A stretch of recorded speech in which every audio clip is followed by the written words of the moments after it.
1991 წლის დეკემბრის 27 დღეს, როდესაც ზვიად გამსახურდიას პრეზიდენტის სასახლეში ბოლო საათები რჩებოდა, უსაფრთხოების სამსახურმა აღმოაჩინა დოკუმენტი, რომელიც არასოდეს უნდა არსებულიყო.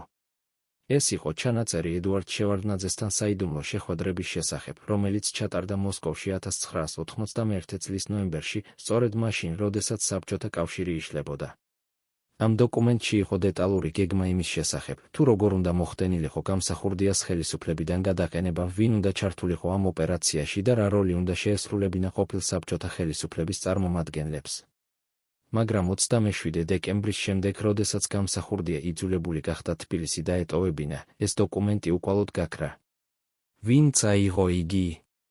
და რაც მთავარია, რას მალავდა ეს ჩანაწერი იმ ორი ტიტანის ურთიერთობის შესახებ, რომლებმაც საქართველოს ისტორია სამუდამოდ შეცვალეს. რატომ დაიწყო ეს კონფლიქტი და რატომ გახდა იგი ისეთი სისხლიანი? რა იყო ნამდვილი მიზეზი იმ მძვინვარე შოვლისა, რომელმაც მთელი ქვეყანა სამოქალაქო ომის ზღვარზე მიიყვანა? გამსახურდია და შევარდნაძე, ორი სახელი, რომლებიც საქართველოს თანამედროვე ისტორიაში ერთმანეთისგან განუყოფელია. ერთი დისიდენტი, მწერალი, ეროვნული მოძრაობის ლიდერი, რომელიც ხალხმა აირჩია პირველ დემოკრატიულ არჩევნებში. მეორე საბჭოთა იმპერიის ერთ-ერთი ყველაზე გავლენიანი პოლიტიკოსი, საგარეო საქმეთა მინისტრი, რომელმაც მიხეილ გორბაჩოვთან ერთად ცივი ომის დასასრული მოაწერა ხელი. როგორ მოხდა, რომ ეს ორი ადამიანი, რომლებიც ერთ დროს ერთი მიზნისთვის იბრძოდნენ, გახდნენ მოუსალმებელი მტრები? რა იყო იმ ძალების ნამდვილი ბუნება, რომლებმაც მათ ერთმანეთის წინააღმდეგ აიყენა? და რატომ დღემდე ვერ ვიცით სრული სიმართლე იმის შესახებ, თუ რა მოხდა 1991 და 92 წლებში საქართველოში? ამ ისტორიის საიდუმლოებები დღემდე დაფარულია. არქივები, რომლებიც შეიცავს ინფორმაციას იმ პერიოდის შესახებ, ნაწილობრივ განადგურებულია, ნაწილობრივ კი დახურულია საზოგადოებისთვის. მოწმეები, რომლებიც იმ მოვლენების თვითმხილველები იყვნენ, ათწლეულების განმავლობაში ინახავდნენ დუმილს. მაგრამ დრო გადის და ახლა 30 წელზე მეტი ხნის შემდეგ, ზოგიერთი მათგანი მზად არის ისაუბროს. მათი ჩვენებები ავლენს სურათს, რომელიც ძალიან განსხვავდება იმისგან, რასაც ოფიციალური ისტორია გვიამბობს. ეს არის ისტორია ორი ამბიციური ლიდერის შესახებ, რომელთაც სურდათ საქართველოს მომავლის განსაზღვრა, მაგრამ რომელთა ხედვა იმდენად განსხვავებული იყო, რომ კომპრომისი შეუძლებელი გახდა. წარმოიდგინეთ, რომ თქვენ ხართ ერთ-ერთი იმ 12 ადამიანიდან, რომლებიც იცოდნენ ყველაფერი გამსახურდიასა და შევარდნაძეს შორის ურთიერთობის შესახებ, ყოველი საიდუმლო შეხვედრა, ყოველი დაპირება, ყოველი ღალატი. ახლა წარმოიდგინეთ, რომ უნდა აირჩიოთ, შეინარჩუნოთ ერთგულება თუ გადაარჩინოთ საკუთარი თავი. 1991 წლის დეკემბერში ამ ადამიანებმა გააკეთეს არჩევანი, რომელმაც საქართველოს ისტორია შეცვალა. რა მაიძულა ისინი ღალატი ჩაედინათ თავიანთი ლიდერის მიმართ? რა იყო ის ფასი, რომელიც მათ გადაიხადეს ამ გადაწყვეტილებისთვის? და რატომ 30 წლის შემდეგ ისინი ჯერ კიდევ ინახავენ დუმილს იმ საიდუმლოებების შესახებ, რომლებიც შეიძლება სამუდამოდ შეცვალოს ჩვენი წარმოდგენა იმ მოვლენების შესახებ? 1991 წლის აპრილის 9, თბილისი. საქართველოს პირველი დემოკრატიული საპრეზიდენტო არჩევნები. ზვიად გამსახურდია იმარჯვებს გამარჯვებით, რომელიც ისტორიაში შევა, ხმების 86%. ეს არის უპრეცედენტო მხარდაჭერა, რომელსაც არც ერთმა პოსტსაბჭოთა სივრცის ლიდერმა ვერ მიაღწია. ხალხი ქუჩებში გამოდის, ზეიმობს, ელოდება ცვლილებებს. გამსახურდია ხდება არა მხოლოდ პრეზიდენტი, არამედ სიმბოლო დამოუკიდებლობის, თავისუფლების, ეროვნული ღირსების სიმბოლო. მაგრამ იმავე დღეს, როდესაც თბილისი ზეიმობს, მოსკოვში, კრემლის კედლებს მიღმა, სხვა ადამიანი უყურებს ამ მოვლენებს სრულიად განსხვავებული გრძნობებით. ედუარდ შევარდნაძე, საბჭოთა კავშირის საგარეო საქმეთა მინისტრია, ადამიანი, რომელიც 30 წლის განმავლობაში იყო საქართველოს კომუნისტური პარტიის პირველი მდივანი, ხედავს, როგორ ინგრევა მისი ძველი სამყარო. შევარდნაძე იმ დროს ერთ-ერთი ყველაზე გავლენიანი ადამიანია მსოფლიოში. მან გორბაჩოვთან ერთად მოაწერა ხელი ხელშეკრულებებს, რომლებმაც ცივი ომი დაასრულა. მას იცნობენ ვაშინგტონში, ლონდონში, პარიზში. მაგრამ საქართველოში, მის სამშობლოში ის ხდება წარსულის სიმბოლო, საბჭოთა რეჟიმის წარმომადგენელი, ადამიანი, რომელსაც ხალხი აღარ სურს ხელისუფლებაში. როდესაც გამსახურდია იმარჯვებს, შევარდნაძე აცხადებს, რომ ის არ აპირებს საქართველოში დაბრუნებას. ის ამბობს, რომ მისი ადგილი მოსკოვშია, რომ ის ემსახურება საბჭოთა კავშირს. მაგრამ ისინი, ვინც იცნობდნენ მას, იცოდნენ, რომ ეს იყო მხოლოდ ტაქტიკა. შევარდნაძე არასოდეს ივიწყებდა და არასოდეს ტოვებდა ძალაუფლებას ისე უბრალოდ. გამსახურდიასა და შევარდნაძეს შორის ურთიერთობა იწყება ბევრად უფრო ადრე, ვიდრე ბევრი ფიქრობს. 1967 წელს, როდესაც გამსახურდია არის ახალგაზრდა დისიდენტი, რომელიც იბრძვის საბჭოთა რეჟიმის წინააღმდეგ, შევარდნაძე უკვე არის საქართველოს შინაგან საქმეთა მინისტრი. მათი პირველი შეხვედრა ხდება არაოფიციალურ ღონისძიებაზე, არამედ დაკითხვის ოთახში. გამსახურდია დააკავეს ანტისაბჭოთა პროპაგანდისთვის და შევარდნაძე პირადად ესწრება დაკითხვას. ის სურს გაიგოს, ვინ არის ეს ახალგაზრდა ადამიანი, რომელიც არ ეშინია საბჭოთა სისტემის. მოწმეების თქმით, ეს შეხვედრა გრძელდება რამდენიმე საათის განმავლობაში. შევარდნაძე ცდილობს დაარწმუნოს გამსახურდია, რომ მისი ბრძოლა უაზროა, რომ სისტემა ძალიან ძლიერია. მაგრამ გამსახურდია არ ნებდება. ის ამბობს, რომ სიმართლე უფრო ძლიერია ვიდრე ნებისმიერი სისტემა. ეს შეხვედრა ხდება გარდამტეხი მომენტი მათი ურთიერთობისთვის. შევარდნაძე ხედავს გამსახურდიაში არა მხოლოდ დისიდენტს, არამედ ძალას, რომელიც შეიძლება საშიშო გახდეს. გამსახურდია კი ხედავს შევარდნაძეში სისტემის განსახიერებას, ადამიანს, რომელიც მზად არის ყველაფერი გააკეთოს ძალაუფლების შესანარჩუნებლად.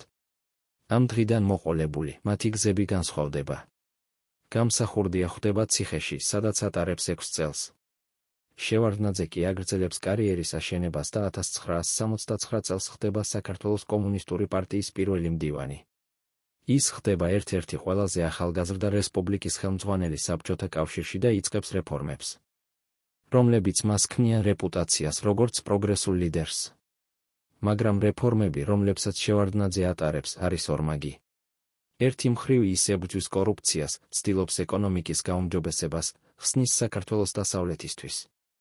მეორე მხრივ ის აძლიერებს კონტროლს დისიდენტებზე, აფართოებს უსაფრთხოების სამსახურის უფლებამოსილებებს, თქმის ინფორმატორების ქსელს. გამსახურდია, რომელიც 1974 წელს გათავისუფლდება ციხიდან, აგრძელებს ბრძოლას, მაგრამ უკვე სხვა მეთოდებით. ის იწყებს სამიზდატო ჟურნალის გამოცემას, აწყობს საიდუმლო შეხვედრებს, აერთიანებს დისიდენტებს. შევარდნაძე იცის ამის შესახებ, მაგრამ არ ახდენს მის დაკავებას. რატომ? ზოგიერთი მოწმის თქმით, შევარდნაძე ფიქრობს, რომ გამსახურდია შეიძლება გამოადგეს როგორც ინსტრუმენტი, როგორც ადამიანი, რომლის საშუალებითაც შეიძლება კონტროლდეს ეროვნული მოძრაობა. 1985 წელს შევარდნაძე ტოვებს საქართველოს და მიდის მოსკოვში, სადაც გორბაჩოვი ნიშნავს მას საგარეო საქმეთა მინისტრად. ეს არის უზარმაზარი კარიერული ნახტომი, რომელიც მას აქცევს გლობალურ ფიგურად.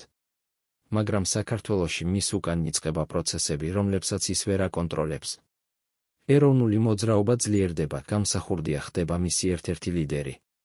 1989 წლის აპრილის 9, როდესაც საბჭოთა ჯარები იშლიან დემონსტრაციას თბილისში და იღუპებიან 21 ადამიანი, გამსახურდია ხდება ეროვნული გმირი.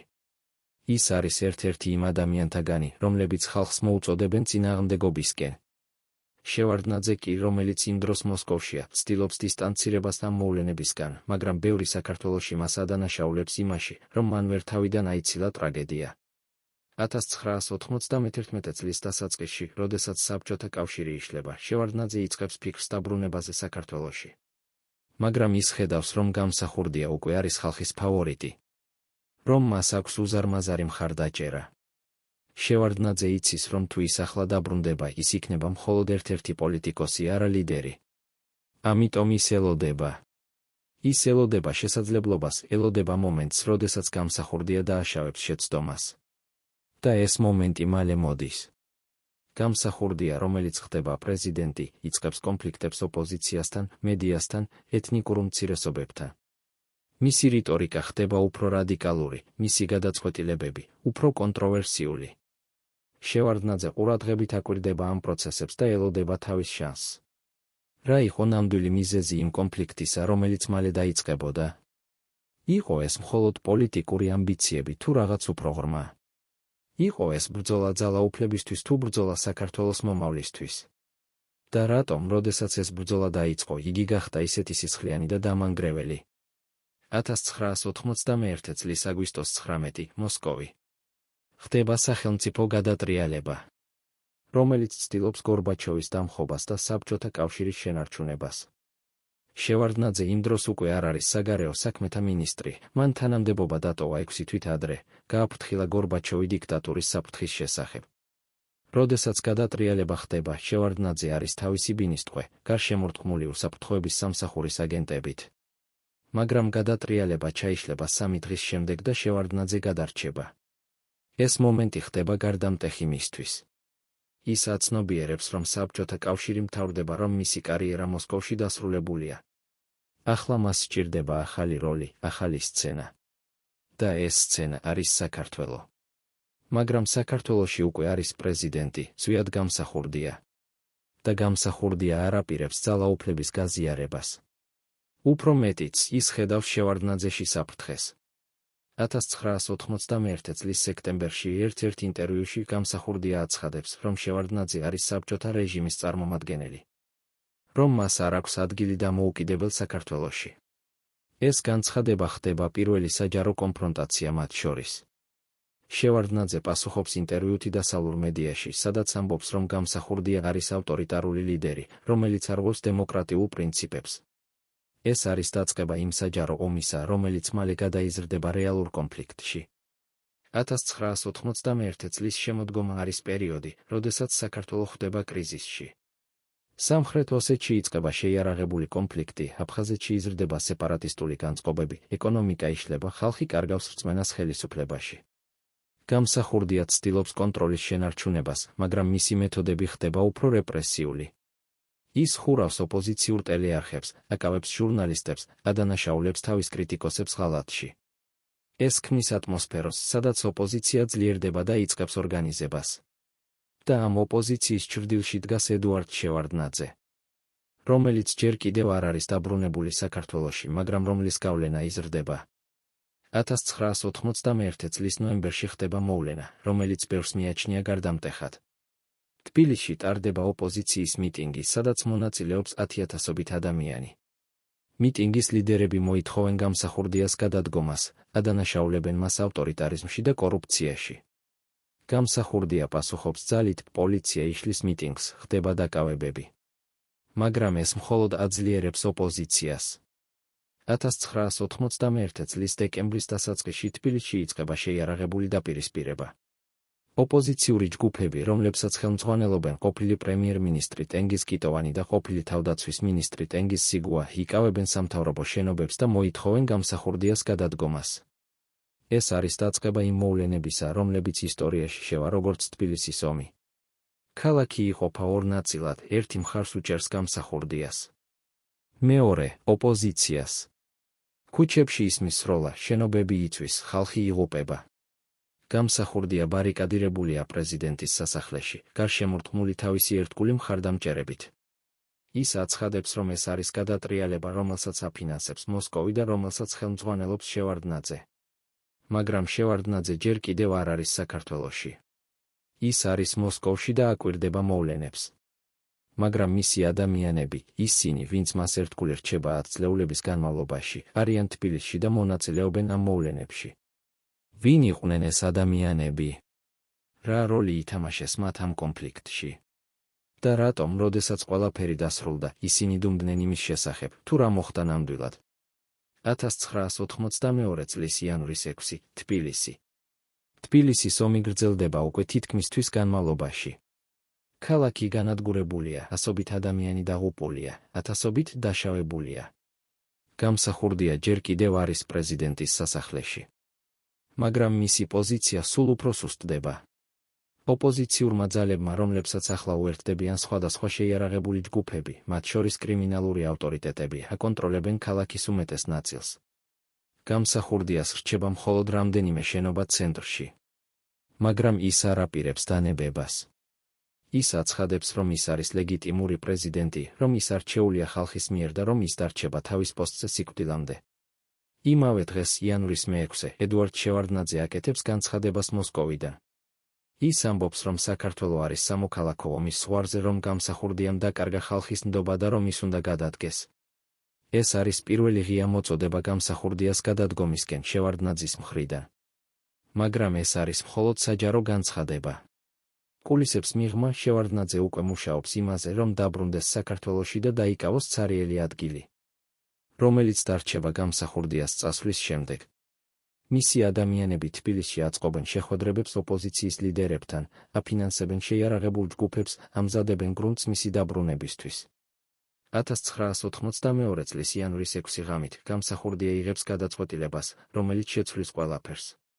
ის ტოვებს პრეზიდენტის სასახლეს და გაურბის თბილისს. მისი მხარდამჭერები ამბობენ, რომ ეს იყო ტაქტიკური გადაწყვეტილება, რომ ის გადავიდა დასავლეთ საქართველოში, რათა იქიდან გააგრძელოს ბრძოლა. მისი მოწინააღმდეგეები ამბობენ, რომ ეს იყო გაქცევა, რომ ის მიატოვა თავისი მხარდამჭერები და გაიქცა. მაგრამ რაც არ უნდა იყოს სიმართლე, ფაქტი ის არის, რომ გამსახურდიას წასვლა ტოვებს ვაკუუმს ხელისუფლებაში. და ამ ვაკუუმს ავსებს სამხედრო საბჭო, რომელსაც ხელმძღვანელობენ კიტოვანი და სიგუა. ისინი აცხადებენ, რომ იღებენ ხელისუფლებას დროებით, სანამ არ ჩატარდება ახალი არჩევნები. მაგრამ ყველამ იცის, რომ ეს არის მხოლოდ დროებითი გადაწყვეტა. ყველამ იცის, რომ რეალური ძალა არის სხვა ადამიანის ხელში, ედუარდ შევარდნაძის ხელში. და მართლაც 1992 წლის მარტში, 3 თვის შემდეგ გამსახურდიას წასვლის შემდეგ, შევარდნაძე ბრუნდება საქართველოში. მისი დაბრუნება არის ტრიუმფალური. ის ხვდება აეროპორტში ათასობით ადამიანის მიერ, რომლებიც მას ხედავენ როგორც მხსნელს, როგორც ადამიანს, რომელსაც შეუძლია საქართველოს გადარჩენა ქაოსისგან. სამხედრო საბჭო მას სთავაზობს პოსტს, სახელმწიფო საბჭოს თავმჯდომარის პოსტს, რაც ფაქტობრივად ნიშნავს ქვეყნის ხელმძღვანელობას. შევარდნაძე თანხმდება და ხდება საქართველოს ახალი ლიდერი. მაგრამ გამსახურდია არ ქრება. ის არის დასავლეთ საქართველოში მეგრელეთში, სადაც მას აქვს დიდი მხარდაჭერა. ის აცხადებს, რომ ის არის ლეგიტიმური პრეზიდენტი, რომ მისი გადადგომა იყო უკანონო და რომ ის დაბრუნდება ხელისუფლებაში. ის იწყებს შეიარაღებული წინააღმდეგობის ორგანიზებას. აერთიანებს თავის მხარდამჭერებს, ქმნის პარალელურ ხელისუფლებას. საქართველო ხდება სიტუაციაში, როდესაც არის ორი ლიდერი, ერთი თბილისში, მეორე მეგრელეთში. ერთი, რომელსაც მხარს უჭერს დასავლეთი და რუსეთი, მეორე, რომელსაც მხარს უჭერს ნაწილი ხალხისა. ეს არის რეცეპტი სამოქალაქო ომისთვის. და ეს ომი მალე დაიწყება. 1992 წლის გაზაფხული და ზაფხული არის პერიოდი, როდესაც კონფლიქტი გამსახურდიასა და შევარდნაძეს შორის გადადის ახალ ფაზაში. ეს აღარ არის მხოლოდ პოლიტიკური დაპირისპირება, ეს არის შეიარაღებული კონფლიქტი. გამსახურდიას მხარდამჭერები, რომლებსაც ეწოდება ცვიადისტები, აწყობენ თავდასხმებს სამთავრობო ძალებზე, აკონტროლებენ დასავლეთ საქართველოს რამდენიმე რაიონს, ქმნიან პარალელურ ადმინისტრაციას. შევარდნაძე პასუხობს სამხედრო ოპერაციებით, ცდილობს აღადგინოს კონტროლი ამ ტერიტორიებზე. მაგრამ მისი ძალები სუსტია, არაორგანიზებული, ხშირად შედგება კრიმინალური ჯგუფებისგან, რომლებიც უფრო დაინტერესებულნი არიან ძარცვით ვიდრე ბრძოლით. ამ პერიოდში ხდება რამდენიმე მოვლენა, რომელიც აჩვენებს, თუ რამდენად ღრმა კონფლიქტია ორ ადამიანს შორის. 1992 წლის ივნისში ერთ-ერთ ინტერვიუში შევარდნაძე აცხადებს, რომ გამსახურდია არის ფსიქიკურად დაავადებული ადამიანი, რომელმაც დაკარგა რეალობის შეგრძნება. ეს არის პირადი შეურაცხყოფა, რომელიც ცდება პოლიტიკურ კრიტიკას. გამსახურდია პასუხობს განცხადებით, სადაც ამბობს, რომ შევარდნაძე არის მოღალატე, რომელმაც გაყიდა საქართველო რუსეთისთვის და რომელიც მუშაობს უცხო ძალების ინტერესებში. ეს არის ბრალდებები, რომლებიც ქმნიან ატმოსფეროს, სადაც კომპრომისი შეუძლებელია. რატომ გახდა ეს კონფლიქტი ასეთი პირადი? რა იყო იმ ძალების ნამდვილი ბუნება, რომლებმაც ეს ორი ადამიანი ერთმანეთის წინააღმდეგ აიყენა? და რატომ, როდესაც საქართველოს სჭირდებოდა ერთიანობა, ეს ორი ლიდერი ირჩევდნენ კონფრონტაციას? 1992 წლის სექტემბერი, აფხაზეთი. საქართველოში იწყება ახალი კონფლიქტი, აფხაზეთის ომი. აფხაზური სეპარატისტები, რომლებსაც მხარს უჭერს რუსეთი, აცხადებენ დამოუკიდებლობას და იწყებენ შეიარაღებულ ბრძოლას საქართველოს ხელისუფლების წინააღმდეგ. შევარდნაძე, რომელიც ახლა არის სახელმწიფო საბჭოს თავმჯდომარე, იღებს გადაწყვეტილებას ჯარების შეყვანის შესახებ აფხაზეთში. ეს არის გადაწყვეტილება, რომელიც შეცვლის ყველაფერს. საქართველოს არმია, რომელიც უკვე დასუსტებულია კონფლიქტით სამხრეთ ოსეთში და შიდა დაპირისპირებით, ვერ უმკლავდება ახალ ომს. აფხაზეთში იწყება სისხლიანი ბრძოლები, რომლებიც გაგრძელდება 1 წლის განმავლობაში და დასრულდება საქართველოს მძიმე დამარცხებით. მაგრამ გამსახურდია ხედავს ამ სიტუაციაში შესაძლებლობას. ის აცხადებს, რომ აფხაზეთის ომი არის შევარდნაძის შეცდომა, რომ ის არასწორად მართავს კონფლიქტს და რომ ეს დაამთავრებს მის კარიერას. გამსახურდია იწყებს აქტიურ კამპანიას შევარდნაძის წინააღმდეგ, ცდილობს გაერთიანოს ყველა ძალა, რომელიც უკმაყოფილოა ახალი ხელისუფლებით. ის აწყობს შეხვედრებებს თავის მხარდამჭერებთან, გეგმავს დაბრუნებას თბილისში, ამზადებს ახალ აჯანყებას. მაგრამ შევარდნაძე იცის ამის შესახებ. მისი უსაფრთხოების სამსახურები აკონტროლებენ გამსახურდიას მოძრაობებს, აკვირდებიან მის კონტაქტებს, ელოდებიან მომენტს, რომ მოახდინონ გადამწყვეტი დარტყმა. 1992 წლის შემოდგომა არის პერიოდი, როდესაც ორივე მხარე ემზადება საბოლოო დაპირისპირებისთვის. გამსახურდია აგროვებს ძალებს დასავლეთ საქართველოში, ცდილობს შეიარაღებული ჯგუფების გაერთიანებას, ეძებს მხარდაჭერას საზღვარგარეთ. შევარდნაძე კი აძლიერებს თავის პოზიციებს თბილისში, აფართოებს კონტროლს სამხედრო ძალებზე, ქმნის ალიანსებს რეგიონალურ ლიდერებთან. ორივე მხარე იცის, რომ საბოლოო ბრძოლა გარდაუვალია. ორივე მხარე ემზადება ამ ბრძოლისთვის. მაგრამ არც ერთი მათგანი არ იცის, რომ ეს ბრძოლა დასრულდება ტრაგედიით. 1993 წლის დასაწყისში გამსახურდია იღებს გადაწყვეტილებას დაბრუნების შესახებ საქართველოში. ის ტოვებს ჩეჩნეთს, სადაც ის იმყოფებოდა რამდენიმე თვის განმავლობაში და გადადის დასავლეთ საქართველოში. მისი გეგმა არის მარტივი, გაერთიანოს თავისი მხარდამჭერები, მოაწყოს აჯანყება და დაბრუნდეს ხელისუფლებაში. მაგრამ ეს გეგმა ჩაიშლება. შევარდნაძის ძალები, რომლებმაც იციან გამსახურდიას გეგმების შესახებ, ელოდებიან მას. 1993 წლის ბოლოს, დეკემბრის 21 გამსახურდია და მისი მცირერიცხოვანი ჯგუფი გარშემორტყმულნი არიან სამთავრობო ძალების მიერ დასავლეთ საქართველოში, ხიბულას რაიონში. რა მოხდა იმ დღეებში? როგორ დასრულდა ეს დაპირისპირება? და რატომ 30 წლის შემდეგ ჯერ კიდევ არის ისეთი ბევრი კითხვა იმის შესახებ? თუ რა მოხდა ნამდვილად? 1993 წლის დეკემბრის 21, ხიბულას რაიონი, დასავლეთ საქართველო. გამსახურდია და მისი მცირერიცხოვანი ჯგუფი, რომელიც შედგება დაახლოებით 20 ადამიანისგან, გარშემორტყმულნი არიან სამთავრობო ძალების მიერ. ისინი იმყოფებიან მთიან რაიონში, სადაც არ არის გასასვლელი, სადაც ყოველი გზა დაბლოკილია. გამსახურდია იცის, რომ ეს არის დასასრული. მისი მხარდამჭერები ამბობენ, რომ იმ ბოლო დღეებში ის იყო მშვიდი, თითქოს მიეგუებინა თავისი ბედი. ის საუბრობდა თავის ოჯახზე, თავის ოცნებებზე საქართველოს შესახებ, იმაზე, თუ როგორ ყველაფერი შეიძლებოდა სხვაგვარად ყოფილიყო. მაგრამ ის არასოდეს საუბრობდა შევარდნაძეზე. თითქოს ის არ არსებობდა მისთვის, თითქოს ის უკვე წაშალა იგი თავისი ცხოვრებიდან. დეკემბრის 21-ის ღამით ხდება რაღაც, რაც დღემდე რჩება საიდუმლოებად. ოფიციალური ვერსიით, გამსახურდია და მისი თანმხლები ჯემალ კობახიძე იღუპებიან შეტაკებაში სამთავრობო ძალებთან. მაგრამ არის სხვა ვერსიები. ზოგიერთი მოწმე ამბობს, რომ ისინი არ იღუპნენ ბრძოლაში, არამედ მოკლეს ტყვეობაში. სხვები ამბობენ, რომ გამსახურდიამ თავი მოიკლა, რათა არ ჩავარდნილიყო მტრის ხელში. კიდევ სხვები ამბობენ, რომ ის იყო ცოცხალი, როდესაც იპოვეს, მაგრამ მოკლეს შემდეგ. სიმართლე არის ის, რომ არავინ იცის ზუსტად, რა მოხდა იმ ღამით. სხეული იპოვეს 2 დღის შემდეგ, დეკემბრის 23. იგი იყო დაკრძალული ჩეჩნეთში, შემდეგ კი გადმოასვენეს საქართველოში. შევარდნაძე, როდესაც მას აცნობეს გამსახურდიას სიკვდილის შესახებ, არ გამოხატა არანაირი ემოცია. ის უბრალოდ თქვა, რომ ეს არის ტრაგედია საქართველოსთვის, რომ ის ბოდიშს იხდის ოჯახის წინაშე. მაგრამ ისინი, ვინც იმყოფებოდა მასთან ახლოს იმ დღეებში, ამბობენ, რომ ის იყო შვებულებული, თითქოს დიდი ტვირთი ჩამოეხსნა მხრებიდან.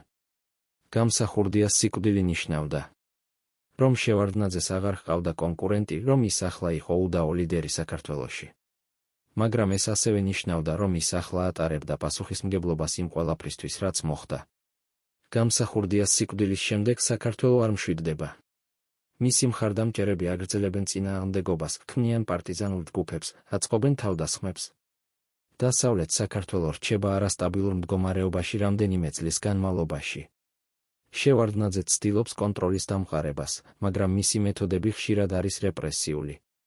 ის იყენებს ძალას, აკავებს ადამიანებს, ხურავს მედიას. ეს ქმნის ციკლს ძალადობისა და შურისძიების, რომელიც გაგრძელდება მთელი 10 წლეულის განმავლობაში. მაგრამ შევარდნაძე ასევე ცდილობს რეფორმების გატარებას. ის ხსნის საქართველოს დასავლეთისთვის, აწესებს ურთიერთობებს ნატოსთან და ევროკავშირთან, ცდილობს ეკონომიკის გაუმჯობესებას. ის ქმნის იმიჯს დემოკრატიული ლიდერისა, რომელიც ცდილობს საქართველოს მოდერნიზაციას. მაგრამ ამავდროულად მისი მმართველობა ხასიათდება კორუფციით, ნეპოტიზმით, ავტორიტარიზმით. ის ქმნის სისტემას, სადაც ძალაუფლება კონცენტრირებულია მცირე ჯგუფის ხელში, სადაც ოპოზიცია დაჩაგრულია, სადაც მედია კონტროლდება. ეს არის სისტემა, რომელიც ბევრი მხრივ ჰგავს იმ სისტემას, რომელსაც ის თავად ხელმძღვანელობდა საბჭოთა პერიოდში. 1995 წელს შევარდნაძე ხდება საქართველოს პრეზიდენტი. ის იმარჯვებს არჩევნებში, რომლებიც ბევრმა დაახასიათა როგორც არასამართლიანი. მაგრამ ის იღებს ლეგიტიმაციას, რომელიც მას სჭირდება. ის ხდება არა მხოლოდ ფაქტობრივი, არამედ იურიდიული ლიდერი საქართველოსა. მისი მმართველობა გაგრძელდება თითქმის 10 წლის განმავლობაში 1995 წლიდან 2003-მდე. ეს არის პერიოდი, რომელიც ხასიათდება როგორც მიღწევებით, ასევე წარუმატებლობებით. შევარდნაძე ახერხებს საქართველოს შენარჩუნებას როგორც დამოუკიდებელი სახელმწიფოს, მაგრამ ვერ ახერხებს ტერიტორიული მთლიანობის აღდგენას. ის ახერხებს ეკონომიკის გარკვეულ სტაბილიზაციას, მაგრამ ვერ ახერხებს სიღარიბის დაძლევას. ის ახერხებს საქართველოს ინტეგრაციას დასავლურ სტრუქტურებში, მაგრამ ვერ ახერხებს დემოკრატიის რეალურ განვითარებას. რა იყო შევარდნაძის მმართველობის ნამდვილი მემკვიდრეობა? როგორ შეაფასებს ისტორია მის როლს საქართველოს განვითარებაში? და რატომ, როდესაც ის დატოვა ხელისუფლებას 2003-ში ვარდების რევოლუციის შემდეგ, ბევრმა საქართველოში იგრძნო შვება, თითქოს დიდი ტვირთი ჩამოეხსნათ? 2003 წლის ნოემბრის 23, თბილისი. ვარდების რევოლუცია. 10,000-ობით ადამიანი ქუჩებში გამოდის, მოითხოვს შევარდნაძის გადადგომას, ადანაშაულებს მას არჩევნების გაყალბებაში. შევარდნაძე ცდილობს კონტროლის შენარჩუნებას, მაგრამ ხედავს, რომ ხალხი აღარ მხარს უჭერს მას. ნოემბრის 23 საღამოს ის აცხადებს გადადგომას. ეს არის დასასრული მისი მმართველობისა, დასასრული ერთი ეპოქისა საქართველოს ისტორიაში. მაგრამ ეს ასევე არის დასაწყისი ახალი ეპოქისა, რომელიც მოიტანს ახალ ლიდერებს, ახალ იმედებს, ახალ გამოწვევებს. როდესაც შევარდნაძე ტოვებს ხელისუფლებას, ბევრი საქართველოში იწყებს ფიქრს იმაზე, თუ რა იქნებოდა, რომ გამსახურდია გადარჩენოდა. რა იქნებოდა, რომ ის დარჩენოდა ხელისუფლებაში?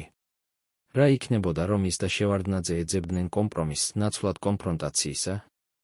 ეს არის კითხვები, რომლებზე არასოდეს მივიღებთ პასუხს. მაგრამ ეს არის კითხვები, რომლებიც აჩვენებენ, თუ რამდენად ღრმა იყო ის ჭრილობები, რომლებიც დარჩა საქართველოს საზოგადოებაში იმ კონფლიქტის შემდეგ. გამსახურდიასა და შევარდნაძეს შორის კონფლიქტი იყო არა მხოლოდ პოლიტიკური დაპირისპირება.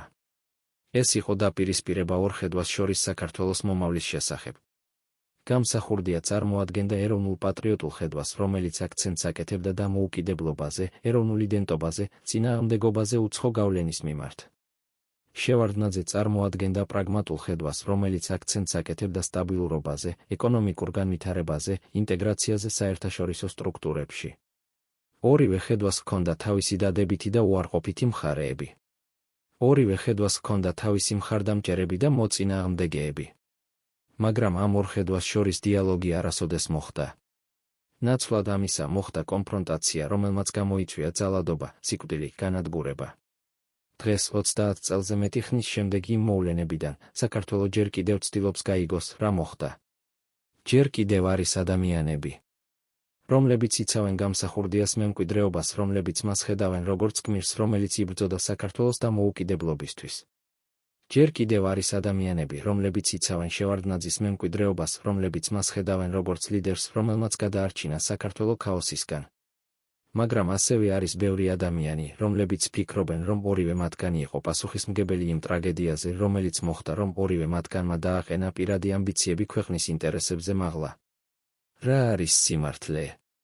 ვინ იყო მართალი, გამსახურდია თუ შევარდნაძე? ეს არის კითხვები, რომლებზე ალბათ არასოდეს იქნება ერთიანი პასუხი. მაგრამ რაც ნათელია არის ის, რომ მათი კონფლიქტი დატოვა ღრმა კვალი საქართველოს ისტორიაში, კვალი, რომელიც ჯერ კიდევ გრძნობს დღესაც. როდესაც საუბარია გამსახურდიასა და შევარდნაძეს შორის კონფლიქტზე, ერთ-ერთი ყველაზე საინტერესო და ამავდროულად საიდუმლო ასპექტი არის არქივები. რა დოკუმენტები არსებობს იმ პერიოდის შესახებ? რა ინფორმაცია იქნა განადგურებული? რა იციან ისინი, ვინც ცუდომა აქვს ამ არქივებზე, მაგრამ არ საუბრობენ? ეს არის კითხვები, რომლებიც აწუხებს ისტორიკოსებს, ჟურნალისტებს, მკვლევარებს უკვე 10 წლეულების განმავლობაში. 1982 წლის იანვარში, როდესაც გამსახურდია ტოვებს პრეზიდენტის სასახლეს, მისი თანამშრომლები ცდილობენ დოკუმენტების გადარჩენას. ისინი აგროვებენ ფაილებს, ჩანაწერებს, მიმოწერას, ცდილობენ მათ გატანას სასახლიდან. მაგრამ ბევრი ამ დოკუმენტებიდან იკარგება. ზოგიერთი მათგანი განადგურდა ბრძოლების დროს, როდესაც სასახლე დაბომბეს. სხვები აიღეს ოპოზიციურმა ძალებმა, რომლებმაც შემდეგ გადასცეს ისინი შევარდნაძის ადმინისტრაციას. კიდევ სხვები უბრალოდ გაქრა და დღემდე არავინ იცის, სად არიან ისინი. რა შეიცავდა ეს დოკუმენტები? მოწმეების თქმით, იქ იყო ინფორმაცია გამსახურდიას შეხვედრების შესახებ უცხოელ დიპლომატებთან, მისი მიმოწერა სხვადასხვა პოლიტიკურ ლიდერებთან, მისი ანალიზი სიტუაციის შესახებ საქართველოში. იქ ასევე იყო ინფორმაცია იმის შესახებ, თუ როგორ აფასებდა გამსახურდია შევარდნაძეს, რას ფიქრობდა მის როლზე იმ მოვლენებში, რომლებიც ხდებოდა. ეს დოკუმენტები შეიძლებოდა ეჩვენებინა სრულიად განსხვავებული სურათი იმისა, რაც ოფიციალურად ცნობილია. მაგრამ არა მხოლოდ გამსახურდიას არქივები დაიკარგა. შევარდნაძის არქივები ასევე შეიცავს ბევრ საიდუმლოებას. როდესაც შევარდნაძე დაბრუნდა საქართველოში 1982 წელს, ის მოიტანა თან დოკუმენტები მოსკოვიდან, დოკუმენტები, რომლებიც შეეხებოდა საბჭოთა კავშირის დაშლას, მის როლს ამ პროცესში. მის ურთიერთობებს სხვადასხვა პოლიტიკურ ფიგურებთან. ეს დოკუმენტები დღემდე არის დახურული საზოგადოებისთვის. ისინი ინახება შევარდნაძის ოჯახის პირად არქივში და მხოლოდ შერჩეული მკვლევარები აქვთ ცდომა მათზე. რა შეიცავს ეს არქივები? ზოგიერთი მკვლევარი, რომელსაც ჰქონდა შესაძლებლობა ნახოს ნაწილი ამ დოკუმენტებისა, ამბობს, რომ იქ არის ინფორმაცია შევარდნაძის შეხვედრების შესახებ რუსულ სპეცსამსახურებთან, მისი მოლაპარაკებების შესახებ იმის თაობაზე, თუ როგორ უნდა მომხდარიყო გამსახურდიას გადადგომა, მისი გეგმების შესახებ საქართველოში დაბრუნების თაობაზე. ეს დოკუმენტები შეიძლებოდა ეჩვენებინა, რომ შევარდნაძე ბევრად უფრო აქტიურად იყო ჩართული იმ მოვლენებში, რომლებმაც გამოიწვია გამსახურდიას დამხობა, ვიდრე ის აღიარებდა. არსებობს ასევე არქივები უსაფრთხოების სამსახურებში, როგორც საქართველოს, ასევე რუსეთის. ეს არქივები შეიცავს ინფორმაციას იმ ოპერაციების შესახებ, რომლებიც ტარდებოდა იმ პერიოდში იმ აგენტების შესახებ, რომლებიც მუშაობდნენ ორივე მხარეს იმ საიდუმლო შეხვედრების შესახებ, რომლებიც ხდებოდა კულისებს მიღმა. ეს არქივები დღემდე არის დახურული და არავინ იცის, როდის გახდება ისინი ხელმისაწვდომი საზოგადოებისთვის. რატომ არის ეს არქივები ასეთი მნიშვნელოვანი? რადგან ისინი შეიძლებოდა უპასუხოს ბევრ კითხვას, რომელიც დღემდე რჩება უპასუხოდ. ვინ ორგანიზებდა გადატრიალებას გამსახურდიას წინააღმდეგ? რა როლი ითამაშა რუსეთმა ამ მოვლენებში? რა იყო შევარდნაძის ნამდვილი როლი? როგორ მოხდა გამსახურდიას სიკვდილი? ეს არის კითხვები, რომლებზე პასუხები შეიძლება იყოს ამ არქივებში, მაგრამ რომლებიც დღემდე რჩება დაფარული. არსებობს ასევე პირადი არქივები, დღიურები, წერილები, ჩანაწერები იმ ადამიანებისა, რომლებიც იყვნენ ახლოს გამსახურდიასთან და შევარდნაძესთან. ზოგიერთი ამ დოკუმენტებიდან გამოქვეყნდა წლების განმავლობაში, მაგრამ ბევრი მათგანი ჯერ კიდევ რჩება პირად კოლექციებში. ოჯახურ არქივებში. ეს დოკუმენტები შეიძლებოდა მოგვცეს უფრო პირადი, უფრო ადამიანური პერსპექტივა იმ მოვლენებზე, რომლებიც ხდებოდა. დღეს, როდესაც ისტორიკოსები ცდილობენ რეკონსტრუქციას გააკეთონ იმ მოვლენებისა, რომლებიც მოხდა 1991 და 92 წლებში, ისინი აწყდებიან დიდ სირთულეებს. ბევრი დოკუმენტი დაკარგულია, ბევრი მოწმე გარდაცვლილია, ბევრი ინფორმაცია დაფარულია. მაგრამ ისინი აგრძელებენ მუშაობას, ცდილობენ იპოვონ ახალი წყაროები, ახალი მოწმეები, ახალი დოკუმენტები. რადგან ისინი იციან, რომ სიმართლე რამდენადაც რთული არ უნდა იყოს მისი პოვნა, ღირს ძიებას. რა დარჩა დაფარული იმ არქივებში? რა საიდუმლოებები ინახება იქ? და როდის მოვა დრო, როდესაც ეს საიდუმლოებები გახდება ცნობილი? ეს არის კითხვები, რომლებზეც პასუხი შეიძლება მივიღოთ მხოლოდ მომავალში, როდესაც ახალი თაობა ისტორიკოსებისა დაიწყებს ამ არქივების შესწავლას და როდესაც საზოგადოება იქნება მზად მოისმინოს სიმართლე. რამდენადაც მტკივნეული არ უნდა იყოს იგი. გამსახურდიასა და შევარდნაძეს შორის კონფლიქტი იყო ერთ-ერთი ყველაზე დრამატული და ტრაგიკული ეპიზოდი საქართველოს თანამედროვე ისტორიაში. ეს იყო კონფლიქტი, რომელმაც დატოვა ღრმა კვალი ქვეყნის პოლიტიკურ, სოციალურ და კულტურულ ცხოვრებაში. ეს იყო კონფლიქტი, რომელმაც გამოიწვია ძალადობა, სიკვდილი, განადგურება. მაგრამ ეს ასევე იყო კონფლიქტი, რომელმაც აჩვენა, თუ რამდენად მნიშვნელოვანია დიალოგი, კომპრომისი, ურთიერთპატივისცემა პოლიტიკაში. დღეს 30 წელზე მეტი ხნის შემდეგ იმ მოვლენებიდან საქართველო ჯერ კიდევ ცდილობს გაიგოს, რა მოხდა. ჯერ კიდევ არის ბევრი კითხვა, რომელზეც არ არის პასუხი. ჯერ კიდევ არის ბევრი საიდუმლოება, რომელიც დაფარულია. მაგრამ რაც ნათელია არის ის, რომ ამ კონფლიქტმა ასწავლა საქართველოს მნიშვნელოვანი გაკვეთილები იმის შესახებ, თუ რა ხდება, როდესაც პოლიტიკური ლიდერები აყენებენ პირად ამბიციებს ქვეყნის ინტერესებზე მაღლა. როდესაც ისინი ირჩევენ კონფრონტაციას დიალოგის ნაცვლად, როდესაც ისინი იყენებენ ძალადობას პოლიტიკური მიზნების მისაღწევად. გამსახურდია და შევარდნაძე, ორი ადამიანი, რომლებსაც შეეძლოთ ერთად მუშაობა საქართველოს მომავლის აშენებაზე, მაგრამ რომლებმაც აირჩიეს ერთმანეთის წინააღმდეგ ბრძოლა. ორი ადამიანი, რომლებსაც ჰქონდათ განსხვავებული ხედვა, მაგრამ რომლებმაც ვერ იპოვეს გზა ამ ხედვების შერიგებისთვის. ორი ადამიანი, რომლებმაც დატოვეს რთული მემკვიდრეობა, რომელსაც საქართველო ჯერ კიდევ ცდილობს გაიგოს და დაამუშაოს. რა იყო ნამდვილი მიზეზი მათი კონფლიქტისა? იყო ეს პირადი ამბიცია თუ იდეოლოგიური განსხვავება? იყო ეს ბრძოლა ძალაუფლებისთვის თუ ბრძოლა საქართველოს მომავლისთვის? ეს არის კითხვები, რომლებზეც შეიძლება არასოდეს იქნეს ერთიანი პასუხი. მაგრამ რაც მნიშვნელოვანია არის ის, რომ ჩვენ ვაგრძელებთ ამ კითხვების დასმას, ვაგრძელებთ ძიებას სიმართლისა, ვაგრძელებთ სწავლას იმ გაკვეთილებისა, რომლებიც ისტორია გვასწავლის. დღეს საქართველო არის სხვა ქვეყანა, ვიდრე იყო 1991 და 92 წლებში. ის არის უფრო სტაბილური, უფრო დემოკრატიული, უფრო ინტეგრირებული საერთაშორისო საზოგადოებაში. მაგრამ ის ჯერ კიდევ ატარებს იმ ჭრილობებს, რომლებიც დარჩა იმ პერიოდიდან. ის ჯერ კიდევ ცდილობს გაიგოს თავისი წარსული, რათა უკეთ ააშენოს თავისი მომავალი.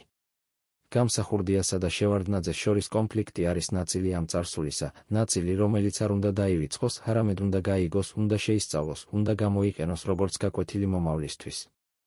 რადგან მხოლოდ გაგებით წარსულისა შეგვიძლია თავიდან ავიცილოთ იმ შეცდომების გამეორება, რომლებიც გაკეთდა. მხოლოდ სწავლით ისტორიიდან შეგვიძლია ავაშენოთ უკეთესი მომავალი. რა არის თქვენი აზრი? ვინ იყო მართალი, გამსახურდია თუ შევარდნაძე? ან შეიძლება ორივე მათგანი იყო მართალი თავის გზაზე? ან შეიძლება ორივე მათგანი ცდებოდა? ეს არის კითხვები, რომლებზეც თითოეულმა უნდა უპასუხოს თავისთვის. ეს არის კითხვები, რომლებზეც არ არსებობს ერთი სწორი პასუხი. მაგრამ რაც მნიშვნელოვანია არის ის, რომ ჩვენ ვაგრძელებთ ამ კითხვების დასმას, ვაგრძელებთ დისკუსიას, ვაგრძელებთ ძიებას სიმართლისა. რადგან ისტორია არ არის მხოლოდ წარსული, ისტორია არის ასევე აწმყო და მომავალი. ისტორია არის ის, რასაც ჩვენ ვაკეთებთ მისგან, ის გაკვეთილები, რომლებსაც ჩვენ ვიღებთ მისგან, ის არჩევანი, რომელსაც ჩვენ ვაკეთებთ მის საფუძველზე. და თუ ჩვენ შევძლებთ ისწავლოთ იმ გაკვეთილებისა, რომლებიც გამსახურდიასა და შევარდნაძეს შორის კონფლიქტი გვასწავლის, მაშინ შეიძლება ჩვენ შევძლოთ თავიდან ავიცილოთ მსგავსი ტრაგედიების გამეორება მომავალში. სიმბოლოების რაოდენობა, დაახლოებით 30,000 შენიშვნა, ეს არის პირველი ნაწილი სრული სცენარისა. მეორე, მესამე და მეოთხე ნაწილები გააგრძელებენ ამ ისტორიას, გაავრცელებენ დეტალებს. დაამატებენ ახალ ფაქტებს და მოწმეთა ჩვენებებს, გააღრმავებენ ანალიზს და მიაღწევენ სრულ სურათს იმ კონფლიქტისა, რომელმაც შეცვალა საქართველოს ისტორია. გაგრძელება 1992 წლის გაზაფხული მოაქვს ახალ რეალობას საქართველოში. შევარდნაძე უკვე არის სახელმწიფო საბჭოს თავმჯდომარე, მაგრამ მისი ძალაუფლება არ არის აბსოლუტური. ქვეყანა დაყოფილია რამდენიმე ნაწილად: თბილისი, სადაც მართავს შევარდნაძე, დასავლეთ საქართველოს, სადაც ძლიერია გამსახურდიას მხარდამჭერები, აფხაზეთი, სადაც მიმდინარეობს ომი, სამხრეთ ოსეთი, სადაც კონფლიქტი გაყინულია. ეს არის ქვეყანა, რომელიც იშლება, ქვეყანა, რომელსაც სჭირდება ძლიერი ხელი, რომელიც შეკრავს მას. მაგრამ შევარდნაძეს არ აქვს ეს ძალა. მას არ აქვს ლეგიტიმაცია, რომელიც ჰქონდა გამსახურდიას. მას არ აქვს ხალხის მხარდაჭერა, რომელიც ჰქონდა გამსახურდიას. მას აქვს მხოლოდ ძალა, სამხედრო ძალა, რომელსაც აკონტროლებენ ადამიანები, რომლებიც ერთგულნი არიან არა მისი იდეების, არამედ მისი ფულის მიმართ.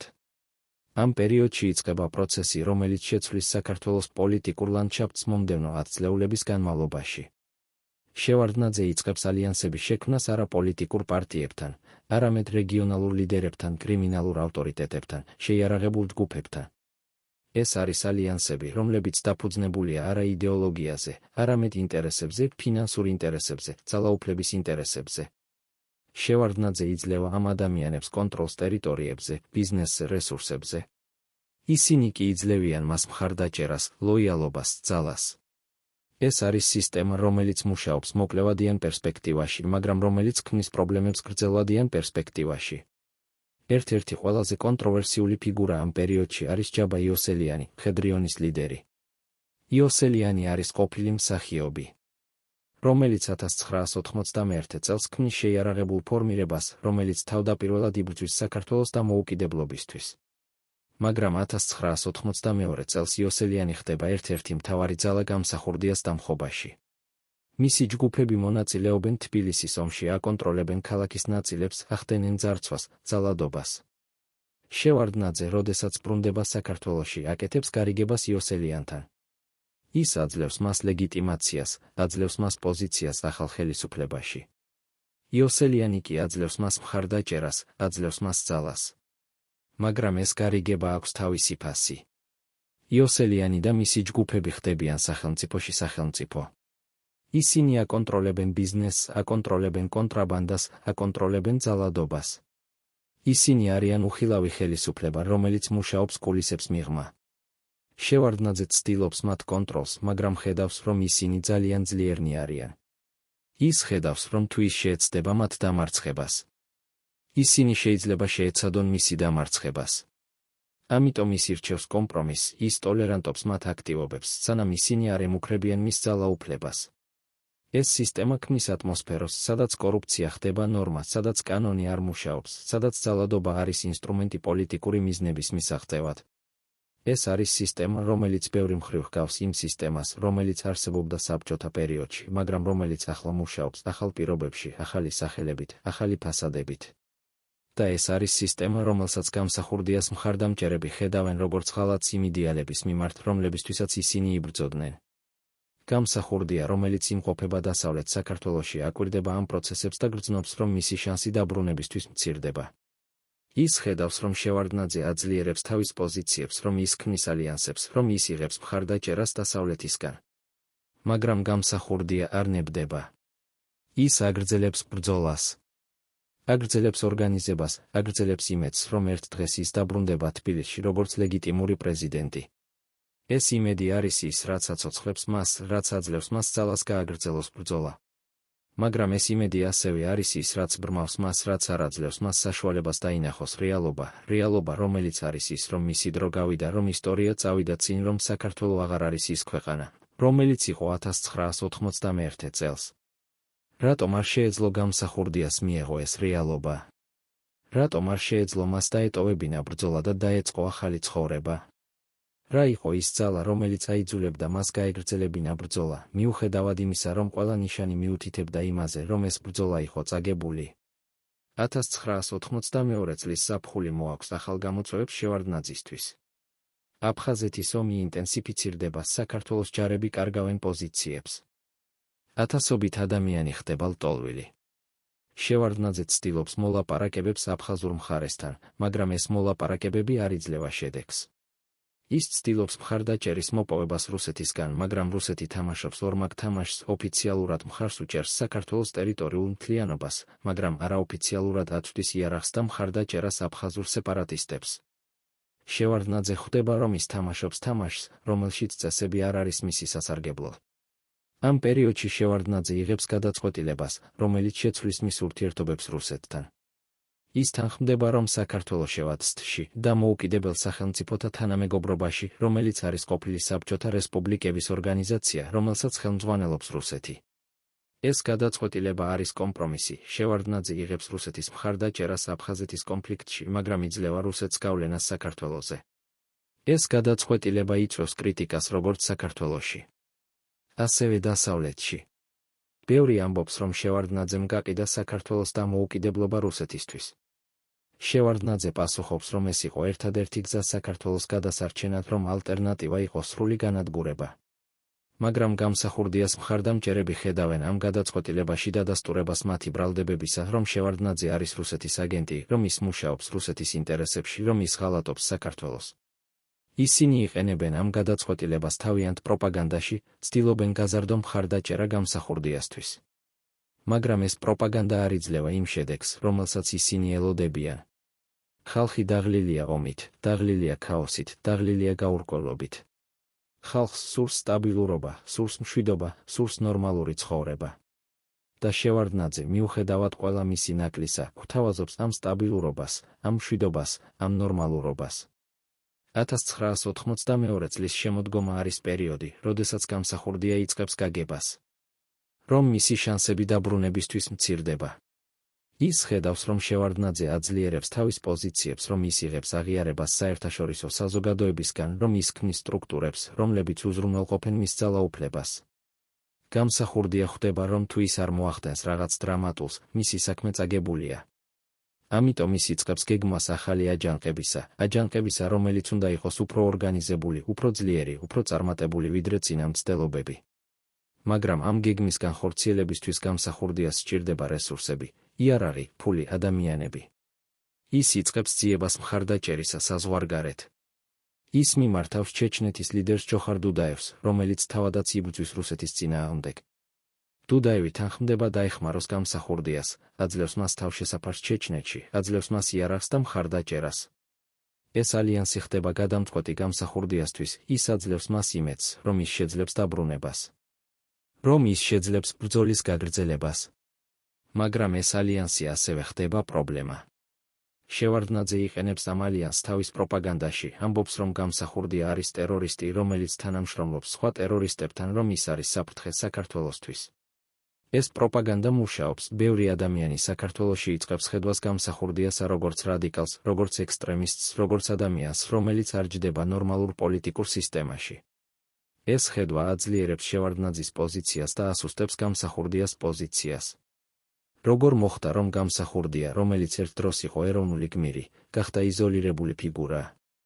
როგორ მოხდა, რომ მისი მხარდამჭერები, რომლებიც ერთ დროს იყვნენ მილიონები, შემცირდნენ ათასობით? რა იყო ის შეცდომები, რომლებიც მან გააკეთა და რომლებმაც გამოიწვია მისი დამარცხება? 1993 წლის დასაწყისი არის პერიოდი, როდესაც გამსახურდია იღებს გადაწყვეტილებას საბოლოო მცდელობის შესახებ. ის ტოვებს ჩეჩნეთს და ბრუნდება საქართველოში. მისი გეგმა არის მარტივი, შევადასავლეთ საქართველოში, გააერთიანოს თავისი მხარდამჭერები, მოაწყოს აჯანყება და მიაღწიოს თბილისს. ის მჯერა, რომ როდესაც ხალხი დაინახავს მას, როდესაც ხალხი გაიგებს, რომ ის დაბრუნდა, ისინი შეუერთდებიან მას, ისინი მხარს დაუჭერენ მას, ისინი დაეხმარებიან მას დაბრუნებაში ხელისუფლებაში. მაგრამ ეს რწმენა არის ილუზია, რომელიც დაფუძნებულია არა რეალობაზე, არამედ იმედზე, სურვილზე, ოცნებაზე. როდესაც გამსახურდია შედის საქართველოში, ის აღმოაჩენს, რომ სიტუაცია არის სრულიად განსხვავებული იმისგან, რასაც ის ელოდა. მისი მხარდამჭერები არიან გაფანტულნი, დეზორგანიზებულნი, დაშინებულნი. ბევრი მათგანი უკვე დაიღალა ბრძოლით, დაიღალა ძალადობით, დაიღალა გაურკვევლობით. ისინი სურთ მშვიდობა, სურთ სტაბილურობა. სურთ ნორმალური ცხოვრება. გამსახურდიას დაბრუნება არ იწვევს იმ ენთუზიაზმს, რომელსაც ის ელოდა. ნაცვლად ამისა, ის იწვევს შიშს, გაურკვევლობას, წინააღმდეგობას. შევარდნაძის ძალები, რომლებმაც იციან გამსახურდიას დაბრუნების შესახებ, ელოდებიან მას. ისინი აკონტროლებენ გზებს, აკონტროლებენ სოფლებს, აკონტროლებენ ტერიტორიებს. ისინი არ აძლევენ გამსახურდიას შანსს გააერთიანოს თავისი ძალები, გააერთიანოს თავისი მხარდამჭერები. ისინი აკეტავენ მას, აკეტავენ მის ჯგუფს, აკეტავენ მის გზას. გამსახურდია ხვდება, რომ ის მოხვდა ხაფანგში, რომ ის არ აქვს გასასვლელი, რომ ის არ აქვს შანსი. დეკემბრის შუა რიცხვებში გამსახურდია და მისი მცირერიცხოვანი ჯგუფი გარშემორტყმულნი არიან ხიბულას რაიონში. ისინი იმყოფებიან მთიან რაიონში, სადაც არ არის გასასვლელი, სადაც ყოველი გზა დაბლოკილია. გამსახურდია ცდილობს მოლაპარაკებებს, ცდილობს დროის მოგებას. ცდილობს გზის პოვნას. მაგრამ შევარდნაძის ძალები არ აძლევენ მას ამ შანსს. ისინი აძლიერებენ ბლოკადას, აძლიერებენ წნეხს, აძლიერებენ კონტროლს. იმ ბოლო დღეებში გამსახურდია იცის, რომ ეს არის დასასრული. მისი მხარდამჭერები ამბობენ, რომ ის იყო მშვიდი, რომ ის არ აჩვენებდა შიშს, რომ ის საუბრობდა თავის ოჯახზე, თავის ოცნებებზე, თავის რწმენაზე. ის ამბობდა, რომ ის არ ინანებს არაფერს, რომ ის გააკეთა ყველაფერი, რაც შეეძლო, რომ ის იბრძოდა იმისთვის, რასაც მჯერა. ის ამბობდა, რომ ისტორია გაასამართლებს მას, რომ ხალხი გაიგებს, რომ ის იყო მართალი. მაგრამ ისტორია არის რთული. ისტორია არ არის შავი და თეთრი. ისტორია არის ნაცრისფერი, სადაც ყველა ადამიანს აქვს თავისი სიმართლე, თავისი შეცდომები, თავისი ტრაგედია. გამსახურდია იყო ადამიანი, რომელსაც ჰქონდა დიდი ოცნებები, დიდი იდეები, დიდი პასიონი. მაგრამ ის ასევე იყო ადამიანი, რომელსაც ჰქონდა დიდი ნაკლები, ის იყო ინტოლერანტული, ავტორიტარული. არა კომპრომისული. ეს ნაკლები გახდა მისი დამარცხების მიზეზი, გახდა მისი ტრაგედიის მიზეზი. რა იქნებოდა, რომ გამსახურდია იყო უფრო მოქნილი? რა იქნებოდა, რომ ის ეძებდა კომპრომისს? რა იქნებოდა, რომ ის უსმენდა თავის კრიტიკოსებს? შეიძლება მაშინ ისტორია იქნებოდა სხვაგვარი. შეიძლება მაშინ საქართველო იქნებოდა სხვაგვარი. მაგრამ ისტორია არ იცის, რა იქნებოდა. ისტორია იცის მხოლოდ რა მოხდა. და რაც მოხდა იყო ტრაგედია, ტრაგედია ერთი ადამიანისთვის, ტრაგედია ერთი ოჯახისთვის, ტრაგედია ერთი ქვეყნისთვის. დეკემბრის 21-ის ღამე, 1993 წელი. ხიბულას რაიონი მთლიანად გარშემორტყმულია სამთავრობო ძალების მიერ. გამსახურდია და მისი ჯგუფი იმყოფებიან მცირე სახლში, რომელიც გარშემორტყმულია. გარეთ ისმის სროლა, ისმის ხმები, ისმის ძრავების ხმა. გამსახურდია იცის, რომ ეს არის ბოლო ღამე. ის იცის, რომ დილით ან ის იქნება მკვდარი, ან ის იქნება ტყვე. ორივე ვარიანტი არის მისთვის მიუღებელი. ის არ სურს სიკვდილი, მაგრამ ის ასევე არ სურს ტყვეობა. ის არ სურს, რომ მისი მტრები დაინახონ მას დამარცხებულს, დამცირებულს, დამორჩილებულს. იმ ღამით ხდება რაღაც, რაც დღემდე რჩება საიდუმლოებად. ოფიციალური ვერსიით გამსახურდია და მისი თანმხლები ჯემალ კობახიძე ცდილობენ გაქცევას და იღუპებიან შეტაკებაში სამთავრობო ძალებთან. მაგრამ არის სხვა ვერსიები, რომლებიც ეფუძნება მოწმეთა ჩვენებებს, სამედიცინო ექსპერტიზას, ფორენზიკულ მტკიცებულებებს. ზოგიერთი ამ ვერსიის მიხედვით გამსახურდია არ იღუპა ბრძოლაში, არამედ მოკლეს ტყვეობაში. სხვა ვერსიის მიხედვით ის თავი მოიკლა, რათა არ ჩავარდნილიყო მტრის ხელში. კიდევ სხვა ვერსიის მიხედვით ის იყო ცოცხალი, როდესაც იპოვეს, მაგრამ მოკლეს შემდეგ. სიმართლე არის ის, რომ არავინ იცის ზუსტად რა მოხდა იმ ღამით. სხეული იპოვეს 2 დღის შემდეგ, დეკემბრის 23. იგი იყო დაკრძალული ჩეჩნეთში, შემდეგ კი 1994 წელს გადმოასვენეს საქართველოში. სამედიცინო ექსპერტიზა, რომელიც ჩატარდა, არ მისცა ნათელი პასუხი იმის შესახებ, თუ როგორ მოხდა სიკვდილი. იყო ჭრილობები, რომლებიც შეიძლებოდა იყოს გამოწვეული როგორც ცეცხლსასროლი იარაღით, ასევე სხვა გზით. იყო ბუნდოვანებები, რომლებიც შეიძლებოდა იყოს ინტერპრეტირებული სხვადასხვა გზით. ეს ბუნდოვანება, ეს გაურკვევლობა, ეს საიდუმლოება, ყველაფერი ეს ქმნის ატმოსფეროს, სადაც კონსპირაციული თეორიები ყვავის. ზოგიერთი ამბობს, რომ გამსახურდია მოკლეს შევარდნაძის პირდაპირი ბრძანებით. სხვები ამბობენ, რომ ის მოკლეს რუსულმა სპეცსამსახურებმა. კიდევ სხვები ამბობენ, რომ ის თავი მოიკლა. ყველა ამ თეორიას აქვს თავისი მხარდამჭერები, თავისი მტკიცებულებები, თავისი ლოგიკა. მაგრამ არც ერთ მათგანს არ აქვს საბოლოო მტკიცებულება, რომელიც დაადასტურებდა მას. რატომ არის ეს საიდუმლოება ასეთი მნიშვნელოვანი? რადგან ის არის ნაწილი უფრო დიდი საიდუმლოებისა იმის შესახებ, თუ რა მოხდა ნამდვილად 1991 და 92 წლებში საქართველოში. რადგან ის არის ნაწილი იმ ისტორიისა, რომელიც ჯერ კიდევ არ არის სრულად ნათქვამი, რომელიც ჯერ კიდევ არის დაფარული, რომელიც ჯერ კიდევ ელოდება თავის მკვლევარებს, თავის მთხრობელებს, თავის სიმართლეს. შევარდნაძე, როდესაც მას აცნობეს გამსახურდიას სიკვდილის შესახებ, იყო თავის ოფისში თბილისში. მოწმეების თქმით, ის არ გამოხატა არანაირ ემოციას. ის უბრალოდ დაუკვირდა ფანჯარას რამდენიმე წუთის განმავლობაში, შემდეგ კი თქვა, ეს არის ტრაგედია საქართველოსთვის. ის არ თქვა არაფერი მეტი. ის არ თქვა, რომ ის ბოდიშს იხდის. ის არ თქვა, რომ ის ინანებს. ის უბრალოდ აღნიშნა ფაქტი და დაბრუნდა თავის სამუშაოზე. მაგრამ ისინი, ვინც იმყოფებოდა მასთან ახლოს იმ დღეებში, ამბობენ, რომ რაღაც შეიცვალა მასში. ისინი ამბობენ, რომ ის გახდა უფრო ჩაფიქრებული, უფრო მდუმარე, უფრო დისტანცირებული. ისინი ამბობენ, რომ ის იწყებდა საუბარს გამსახურდიაზე, მაგრამ შემდეგ ჩერდებოდა, თითქოს რაღაც აბრკოლებდა მას. ისინი ამბობენ, რომ ის ხშირად უყურებდა ფანჯარას, თითქოს ეძებდა რაღაცას, რაც არ იყო იქ. გამსახურდიას სიკვდილი იყო გარდამტეხი მომენტი შევარდნაძისთვის. ის ნიშნავდა, რომ ის ახლა იყო უდაო ლიდერი საქართველოში, რომ ის აღარ ჰყავდა კონკურენტი, რომ ის შეეძლო განეხორციელებინა თავისი ხედვა ქვეყნის მომავლის შესახებ. მაგრამ ის ასევე ნიშნავდა, რომ ის ახლა ატარებდა პასუხისმგებლობას იმ ყველაფრისთვის, რაც მოხდა, რომ ის ახლა იყო ის ადამიანი, რომელსაც ისტორია გაასამართლებდა ან დაგმობდა. შევარდნაძე იცოდა, რომ მისი მემკვიდრეობა იქნებოდა რთული. ის იცოდა, რომ ზოგიერთი ადამიანი მას ხედავდა როგორც მხსნელს, რომელმაც გადაარჩინა საქართველო ქაოსისგან. ის იცოდა, რომ სხვები მას ხედავდნენ როგორც მოღალატეს, რომელმაც გაყიდა საქართველო რუსეთისთვის. ის იცოდა, რომ სიმართლე იყო სადღაც შუაში, მაგრამ ის ასევე იცოდა, რომ ისტორია ხშირად არ არის სამართლიანი, რომ ისტორია ხშირად არის დაწერილი გამარჯვებულების მიერ. 1984 წელს შევარდნაძე იწყებს კონსოლიდაციას თავისი ძალაუფლებისა. ის ქმნის ახალ პოლიტიკურ სისტემას, სადაც ის არის ცენტრალური ფიგურა. ის ქმნის ახალ ეკონომიკურ სისტემას, სადაც კონტროლი არის კონცენტრირებული მცირე ჯგუფის ხელში. ის ქმნის ახალ უსაფრთხოების სისტემას, სადაც ლოიალობა არის უფრო მნიშვნელოვანი ვიდრე კომპეტენცია. ეს არის სისტემა, რომელიც უზრუნველყოფს მის ძალაუფლებას, მაგრამ რომელიც ასევე ქმნის პრობლემებს მომავლისთვის. 1985 წელს შევარდნაძე ირჩევა პრეზიდენტად. ეს არის არჩევნები, რომლებიც ბევრმა დაახასიათა როგორც არასამართლიანი, მაგრამ რომლებიც აძლევს მას ლეგიტიმაციას. ის ხდება არა მხოლოდ ფაქტობრივი, არამედ იურიდიული ლიდერი საქართველოსა. მისი მმართველობა გაგრძელდება თითქმის 10 წლის განმავლობაში, 1985 წლიდან 2003-მდე. ეს არის პერიოდი, რომელიც ხასიათდება როგორც მიღწევებით, ასევე წარუმატებლობებით. შევარდნაძე ახერხებს საქართველოს შენარჩუნებას როგორც დამოუკიდებელი სახელმწიფოს, მაგრამ ვერ ახერხებს ტერიტორიული მთლიანობის აღდგენას. ის ახერხებს ეკონომიკის გარკვეულ სტაბილიზაციას, მაგრამ ვერ ახერხებს სიღარიბის დაძლევას.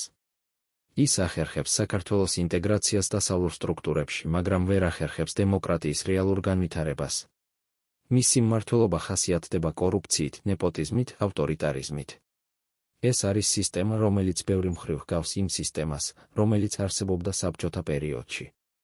2003 წლის ნოემბერში ხდება ვარდების რევოლუცია, რომელიც აიძულებს შევარდნაძეს გადადგომაზე. ეს არის დასასრული მისი მმართველობისა.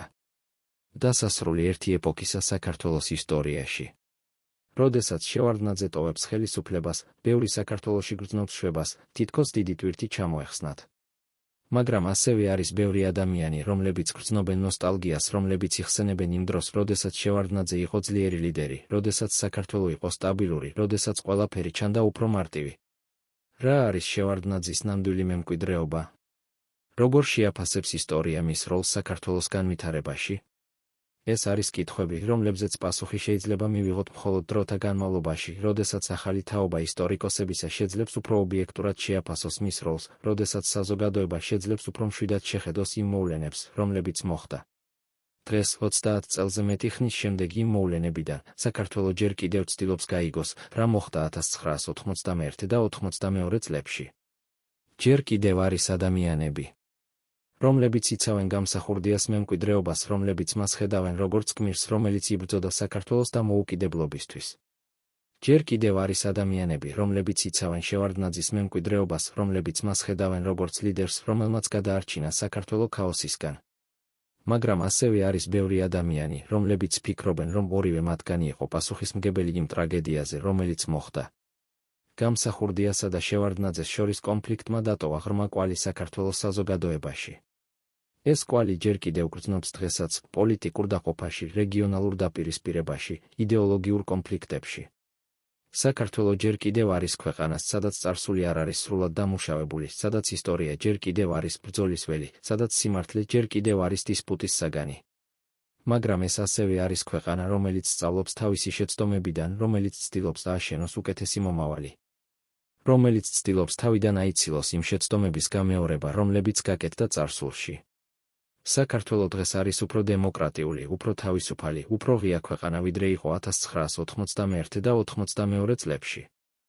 ეს არის მიღწევა, რომელიც ღირს აღნიშვნას, რომელიც ღირს დაფასებას.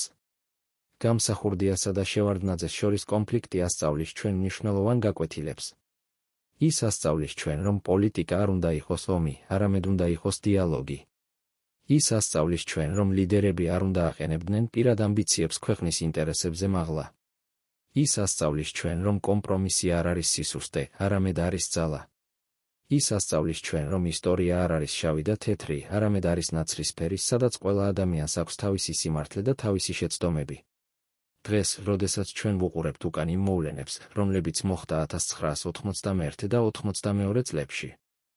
ჩვენ ვხედავთ ტრაგედიას ორი ადამიანისა, რომლებმაც შეეძლოთ ერთად მუშაობა, მაგრამ რომლებმაც აირჩიეს ერთმანეთის წინააღმდეგ ბრძოლა.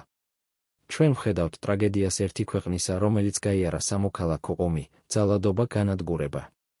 მაგრამ ჩვენ ასევე ვხედავთ იმედს იმისა, რომ ჩვენ შეგვიძლია ვისწავლოთ ამ ტრაგედიიდან, რომ ჩვენ შეგვიძლია ავაშენოთ უკეთესი მომავალი, რომ ჩვენ შეგვიძლია თავიდან ავიცილოთ იმ შეცდომების გამეორება. გამსახურდია და შევარდნაძე, ორი სახელი, რომლებიც სამუდამოდ დარჩება საქართველოს ისტორიაში. ორი სახელი, რომლებიც წარმოადგენენ ორ განსხვავებულ ხედვას, ორ განსხვავებულ გზას, ორ განსხვავებულ ბედს. მათი ისტორია არის ისტორია ბრძოლისა, ტრაგედიისა, მემკვიდრეობისა. ეს არის ისტორია, რომელიც ჯერ კიდევ არ არის დასრულებული, რომელიც ჯერ კიდევ ელოდება თავის საბოლოო თავს, თავის საბოლოო სიმართლეს. რა არის თქვენი აზრი ამ ისტორიაზე? როგორ აფასებთ თქვენ იმ მოვლენებს, რომლებიც მოხდა? ვინ იყო მართალი და ვინ იყო ცდებული? ეს არის კითხვები, რომლებზეც თითოეულმა უნდა უპასუხოს თავისთვის, ეს არის კითხვები, რომლებზეც არ არსებობს ერთი სწორი პასუხი. მაგრამ რაც მნიშვნელოვანია, არის ის, რომ ჩვენ ვაგრძელებთ ამ კითხვების დასმას, ვაგრძელებთ დისკუსიას, ვაგრძელებთ ძიებას სიმართლისა. რადგან მხოლოდ ამ გზით შეგვიძლია ვისწავლოთ წარსულიდან და ავაშენოთ უკეთესი მომავალი. 1992 წლის გაზაფხული არის პერიოდი, როდესაც საქართველოს კონფლიქტი იწყებს მიზიდვას საერთაშორისო ყურადღებას. დასავლეთი, რომელიც ახლახან გაიმარჯვა ციუ ომში, აკვირდება პოსტსაბჭოთა სივრცეში მიმდინარე პროცესებს განსაკუთრებული ინტერესით. საქართველო, როგორც ერთ-ერთი პირველი რესპუბლიკა, რომელმაც გამოაცხადა დამოუკიდებლობა, წარმოადგენს ტესტს იმისა, თუ როგორ შეიძლება პოსტსაბჭოთა ტრანზიცია. მაგრამ რაც ხდება საქართველოში, სამოქალაქო ომი, ეთნიკური კონფლიქტები, პოლიტიკური ქაოსი, არის შორს იმ იდეალური სცენარისგან, რომელსაც დასავლეთი ელოდა. ამერიკის შეერთებული შტატები, ევროპის კავშირი, ნატო, ყველა ეს ორგანიზაცია აკვირდება საქართველოს მოვლენებს, მაგრამ არც ერთი მათგანი არ იჩენს აქტიურ ჩარევას. რატომ? რადგან საქართველო არის რუსეთის გავლენის ზონაში, რადგან ჩარევა შეიძლება გამოიწვიოს კონფრონტაცია რუსეთთან, რადგან დასავლეთს აქვს უფრო მნიშვნელოვანი პრიორიტეტები იმ მომენტში. ამიტომ დასავლეთი ირჩევს დაკვირვების პოლიტიკას, ის აკვირდება, ის აფასებს, ის ელოდება, მაგრამ ის არ მოქმედებს. გამსახურდია ცდილობს მოიპოვოს დასავლეთის მხარდაჭერა. ის აგზავნის წერილებს ამერიკის პრეზიდენტთან, ევროპის ლიდერებთან, საერთაშორისო ორგანიზაციებთან. ის ხსნის თავის ხედვას საქართველოს მომავლის შესახებ, ის საუბრობს დემოკრატიაზე, ადამიანის უფლებებზე და დასავლურ ღირებულებებზე. მაგრამ დასავლეთი არ პასუხობს იმ ენთუზიაზმით, რომელსაც გამსახურდია ელოდება. დასავლეთი ხედავს გამსახურდიაში არა დემოკრატიულ ლიდერს, არამედ ნაციონალისტს, რომელიც იყენებს რადიკალურ რიტორიკას, რომელიც აკეტებს ოპოზიციას, რომელიც ქმნის კონფლიქტებს ეთნიკურ უმცირესობებთან. შევარდნაძე კი პირიქით იცის, როგორ ისაუბროს დასავლეთთან. ის იცის დასავლეთის ენა, ის იცის დასავლეთის პრიორიტეტები, ის იცის, როგორ წარმოადგინოს საკუთარი თავი როგორც პრაგმატული, ზომიერი, დასავლურად ორიენტირებული ლიდერი. როდესაც შევარდნაძე ბრუნდება საქართველოში 1992 წელს, დასავლეთი ხვდება მას ღია ხელებით. ის არის ცნობილი ფიგურა, ის არის ადამიანი, რომელმაც ითამაშა მნიშვნელოვანი როლი ციუ ომის დასრულებაში, ის არის ადამიანი, რომელსაც დასავლეთი ენდობა. ეს ნდობა გამოიხატება კონკრეტულ მხარდაჭერაში. დასავლეთი იწყებს ფინანსური დახმარების გაწევას შევარდნაძის ხელისუფლებისთვის, იწყებს ტექნიკური ასისტენციის გაწევას. იწყებს პოლიტიკური მხარდაჭერის გამოხატვას. ეს მხარდაჭერა არის გადამწყვეტი შევარდნაძისთვის, ის აძლევს მას ლეგიტიმაციას, აძლევს მას რესურსებს, აძლევს მას ძალას. გამსახურდია კი რჩება იზოლირებული, რჩება მარტო, რჩება უმხარდაჭერო. მაგრამ დასავლეთის მხარდაჭერა შევარდნაძისთვის არ არის უპირობო. დასავლეთი მოითხოვს რეფორმებს, მოითხოვს დემოკრატიზაციას, მოითხოვს ადამიანის უფლებების დაცვას. შევარდნაძე პირდება ამ რეფორმების გატარებას, პირდება დემოკრატიული სტანდარტების დაცვას. მაგრამ ეს დაპირებები ხშირად რჩება მხოლოდ დაპირებებად. რეალობაში შევარდნაძის მმართველობა ხასიათდება ავტორიტარიზმით, კორუფციით, ადამიანის უფლებების დარღვევებით. დასავლეთი ხედავს ამას, მაგრამ ირჩევს თვალის დახუჭვას, რადგან შევარდნაძე არის ერთადერთი ალტერნატივა ქაოსისა და რუსული გავლენის გაძლიერებისთვის. ეს პრაგმატიზმი, ეს ორმაგი სტანდარტები, ეს თვალის დახუჭვა, ყველაფერი ეს ქმნის სიტუაციას, სადაც დასავლეთი ხდება არაპირდაპირი მონაწილე იმ პროცესებში, რომლებიც ხდება საქართველოში. დასავლეთი არ აიძულებს შევარდნაძეს რეალურ რეფორმებზე, არ აიძულებს მას რეალურ დემოკრატიზაციაზე, არ აიძულებს მას რეალურ ანგარიშვალდებულებაზე. ნაცვლად ამისა, დასავლეთი აძლევს მას მხარდაჭერას, აძლევს მას ლეგიტიმაციას, აძლევს მას დროს. რა იყო დასავლეთის ნამდვილი როლი იმ მოვლენებში, რომლებიც მოხდა საქართველოში? იყო დასავლეთი უბრალოდ დამკვირვებელი თუ იყო ის აქტიური მონაწილე? როგორ შეცვალა დასავლეთის პოლიტიკამ საქართველოს ისტორიის მიმდინარეობა? ეს არის კითხვები, რომლებზეც პასუხი შეიძლება მივიღოთ მხოლოდ მაშინ, როდესაც გახსნილი იქნება არქივები, როდესაც ცნობილი გახდება საიდუმლო დოკუმენტები, როდესაც ისტორიკოსები შეძლებენ სრულად შეისწავლონ დასავლეთის როლი იმ პერიოდში. თუ დასავლეთი იყო დამკვირვებელი, რომელიც ირჩევდა არაჩარევას, რუსეთი იყო აქტიური მოთამაშე, რომელიც თამაშობდა ორმაგ თამაშს. 1991 და 92 წლებში რუსეთი თავად გადიოდა რთულ ტრანზიციას, საბჭოთა კავშირი იშლებოდა, ბორის ელცინი ცდილობდა ახალი რუსეთის ჩამოყალიბებას, ეკონომიკა იყო კრიზისში, პოლიტიკა იყო ქაოსში. მაგრამ მიუხედავად ამში და პრობლემებისა, რუსეთი არ ივიწყებდა თავის ყოფილ იმპერიას, არ ივიწყებდა თავის გავლენის ზონას, არ ივიწყებდა საქართველოს. რუსეთის პოლიტიკა საქართველოს მიმართ იყო რთული და მრავალშრიანი. ერთი მხრივ რუსეთი ოფიციალურად აღიარებდა საქართველოს დამოუკიდებლობას, ოფიციალურად მხარს უჭერდა მის ტერიტორიულ მთლიანობას, ოფიციალურად მოუწოდებდა მშვიდობიან გადაწყვეტას კონფლიქტებისა. მეორე მხრივ რუსეთი არაოფიციალურად უჭერდა მხარს სეპარატისტულ რეგიონებს, აფხაზეთს და სამხრეთ ოსეთს, არაოფიციალურად აწვდიდა მათ იარაღს და ფინანსურ მხარდაჭერას. არაოფიციალურად აძლიერებდა მათ პოზიციებს. რატომ თამაშობდა რუსეთი ამ ორმაგ თამაშს? რადგან ეს იყო გზა გავლენის შესანარჩუნებლად საქართველოზე. სეპარატისტული რეგიონები იყო ინსტრუმენტი, რომლის საშუალებითაც რუსეთს შეეძლო წნეხის გაწევა საქართველოს ხელისუფლებაზე, შეეძლო კონტროლის შენარჩუნება რეგიონზე, შეეძლო თავისი ინტერესების დაცვა. ეს იყო პოლიტიკა, რომელიც ცნობილია როგორც გაკინული კონფლიქტების პოლიტიკა, კონფლიქტები, რომლებიც არ არის გადაწყვეტილი, მაგრამ რომლებიც ასევე არ არის აქტიური, კონფლიქტები, რომლებიც ინახება, მაგრამ ასევე აკეთებდა მას მოწყვლადს, რადგან რუსეთი ხედავდა მას როგორც საფრთხეს, როგორც ადამიანს, რომელიც შეიძლება გაეტანა საქართველოს რუსეთის გავლენის ზონიდან. შევარდნაძე კი, პირიქით, იცოდა როგორ ემუშავა რუსეთთან. ის იცოდა რუსული პოლიტიკის ენა, ის იცოდა რუსული ელიტის მენტალიტეტი, ის იცოდა როგორ გაეკეთებინა გარიგებები. როდესაც შევარდნაძე ბრუნდება საქართველოში, ის იწყებს მოლაპარაკებებს რუსეთთან. ის პირდება, რომ საქართველო შევაცდში, პირდება, რომ საქართველო არ გახდება ნატოს წევრი, პირდება, რომ საქართველო შეინარჩუნებს მეგობრულ ურთიერთობებს რუსეთთან. რუსეთი კი სანაცვლოდ პირდება, რომ დაეხმარება საქართველოს კონფლიქტების გადაწყვეტაში, რომ არ გააძლიერებს სეპარატისტებს, რომ მხარს დაუჭერს შევარდნაძის ხელისუფლებას. მაგრამ ეს დაპირებები, როგორც ხშირად ხდება პოლიტიკაში, არ სრულდება. რუსეთი აგრძელებს მხარდაჭერას სეპარატისტებისთვის, აგრძელებს წნეხის გაწევას საქართველოზე. აგრძელებს თავისი ინტერესების დაცვას. შევარდნაძე ხედავს ამას, მაგრამ არ შეუძლია რაიმე გააკეთოს, რადგან ის არის სუსტი, რადგან ის არის დამოკიდებული რუსეთის მხარდაჭერაზე, რადგან ის იცის, რომ თუ ის შეეცდება კონფრონტაციას რუსეთთან, ის შეიძლება დაკარგოს ყველაფერი. ეს დამოკიდებულება, ეს სისუსტე, ეს უნარობა დაიცვას საქართველოს ინტერესები, ყველაფერი ეს ხდება მიზეზი იმისა, რომ ბევრი საქართველოში იწყებს ხედვას შევარდნაძისა როგორც რუსეთის მარიონეტს, როგორც ადამიანს, რომელიც არ იცავს საქართველოს ინტერესებს. ეს ხედვა აძლიერებს ოპოზიციას, აძლიერებს კრიტიკას, აძლიერებს უკმაყოფილებას. მაგრამ შევარდნაძე აგრძელებს თავის პოლიტიკას, რადგან ის მჯერა, რომ ეს არის ერთადერთი გზა საქართველოს გადასარჩენად. რა იყო რუსეთის ნამდვილი როლი იმ მოვლენებში, რომლებიც მოხდა საქართველოში? რამდენად იყო რუსეთი პასუხისმგებელი იმ კონფლიქტებისთვის, რომლებიც მოხდა? როგორ შეცვალა რუსეთის პოლიტიკამ საქართველოს ისტორიის მიმდინარეობა? ეს არის კითხვები, რომლებზეც პასუხი შეიძლება მივიღოთ მხოლოდ მაშინ, როდესაც გახსნილი იქნება რუსული არქივები, როდესაც ცნობილი გახდება საიდუმლო დოკუმენტები, როდესაც ისტორიკოსები შეძლებენ სრულად შეისწავლონ რუსეთის როლი იმ პერიოდში. ყოველ დიდ პოლიტიკურ ლიდერს აქვს შიდა წრე, ადამიანები, რომლებიც არიან ახლოს მასთან, რომლებიც იციან მისი საიდუმლოებები, რომლებიც მონაწილეობენ მის გადაწყვეტილებებში. გამსახურდიას და შევარდნაძის შიდა წრეები იყვნენ ძალიან განსხვავებული, მაგრამ ორივე მათგანი თამაშობდა გადამწყვეტ როლს იმ მოვლენებში, რომლებიც მოხდა.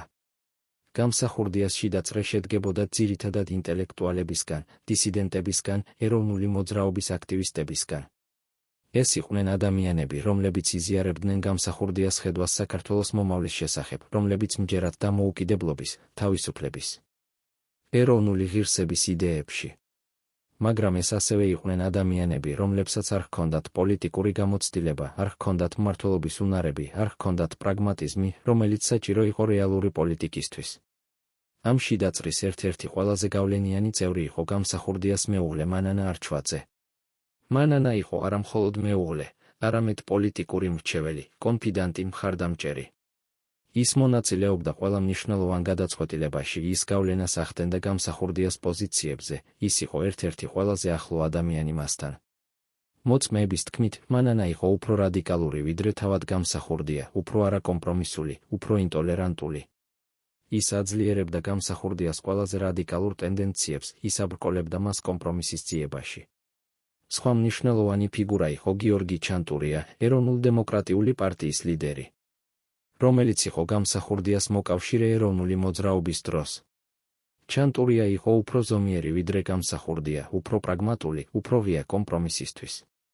მაგრამ 1991 წლის დეკემბერში, როდესაც დაიწყო კონფლიქტი, ჩანტურია დაშორდა გამსახურდიას, გახდა მისი კრიტიკოსი.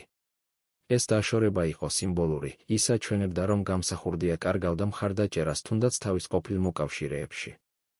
შევარდნაძის შიდაწრე იყო სრულიად განსხვავებული. ის შედგებოდა ძირითადად ყოფილი საბჭოთა ნომენკლატურისგან, სამხედრო ლიდერებისგან, ბიზნესმენებისგან. ეს იყვნენ ადამიანები, რომლებსაც ჰქონდათ გამოცდილება მმართველობაში, ჰქონდათ კავშირები, ჰქონდათ რესურსები. მაგრამ ეს ასევე იყვნენ ადამიანები, რომლებიც ხშირად იყვნენ დაინტერესებულნი არა საქართველოს ინტერესებით, არამედ პირადი ინტერესებით, ფინანსური ინტერესებით, ძალაუფლების ინტერესებით. ერთ-ერთი ყველაზე კონტროვერსიული ფიგურა შევარდნაძის შიდაწრეში იყო ჯაბა იოსელიანი, რომელზეც უკვე ვისაუბრეთ. იოსელიანი იყო არა მხოლოდ შეიარაღებული ფორმირების ლიდერი, არამედ ბიზნესმენი, რომელიც აკონტროლებდა მნიშვნელოვან ეკონომიკურ რესურსებს. ის იყო ადამიანი, რომელსაც შეეძლო როგორც მხარდაჭერა, ასევე საფრთხე შევარდნაძისთვის. შევარდნაძე ინახავდა მას ახლოს, მაგრამ ასევე აკონტროლებდა მას, ცდილობდა არ მისცემოდა მას ძალიან დიდი ძალა. სხვა მნიშვნელოვანი ფიგურა იყო ედუარდ შევარდნაძის ოჯახის წევრები, განსაკუთრებით მისი ვაჟი პაატა შევარდნაძე. პაატა თამაშობდა მნიშვნელოვან როლს ბიზნესში, ჰქონდა კავშირები როგორც საქართველოში, ასევე საზღვარგარეთ. მოწმეების თქმით, პაატა იყო ერთ-ერთი ყველაზე გავლენიანი ადამიანი შევარდნაძის მმართველობის დროს, მიუხედავად იმისა, რომ ის არ იკავებდა ოფიციალურ პოზიციას. ეს ნეპოტიზმი, ეს ოჯახური კავშირების გამოყენება პოლიტიკაში, იყო ერთ-ერთი მთავარი კრიტიკის საგანი შევარდნაძის მმართველობის მიმართ. ამ შიდაწრეებმა თამაშეს გადამწყვეტი როლი იმ მოვლენებში, რომლებიც მოხდა. ისინი იყვნენ ისინი, ვინც იღებდნენ გადაწყვეტილებებს, ვინც ახორციელებდნენ პოლიტიკას, ვინც აკონტროლებდნენ ინფორმაციას. მაგრამ ისინი ასევე იყვნენ ისინი, ვინც ინახავდნენ საიდუმლოებებს, ვინც იცოდნენ სიმართლე, ვინც შეეძლოთ ეთქვათ რა მოხდა ნამდვილად.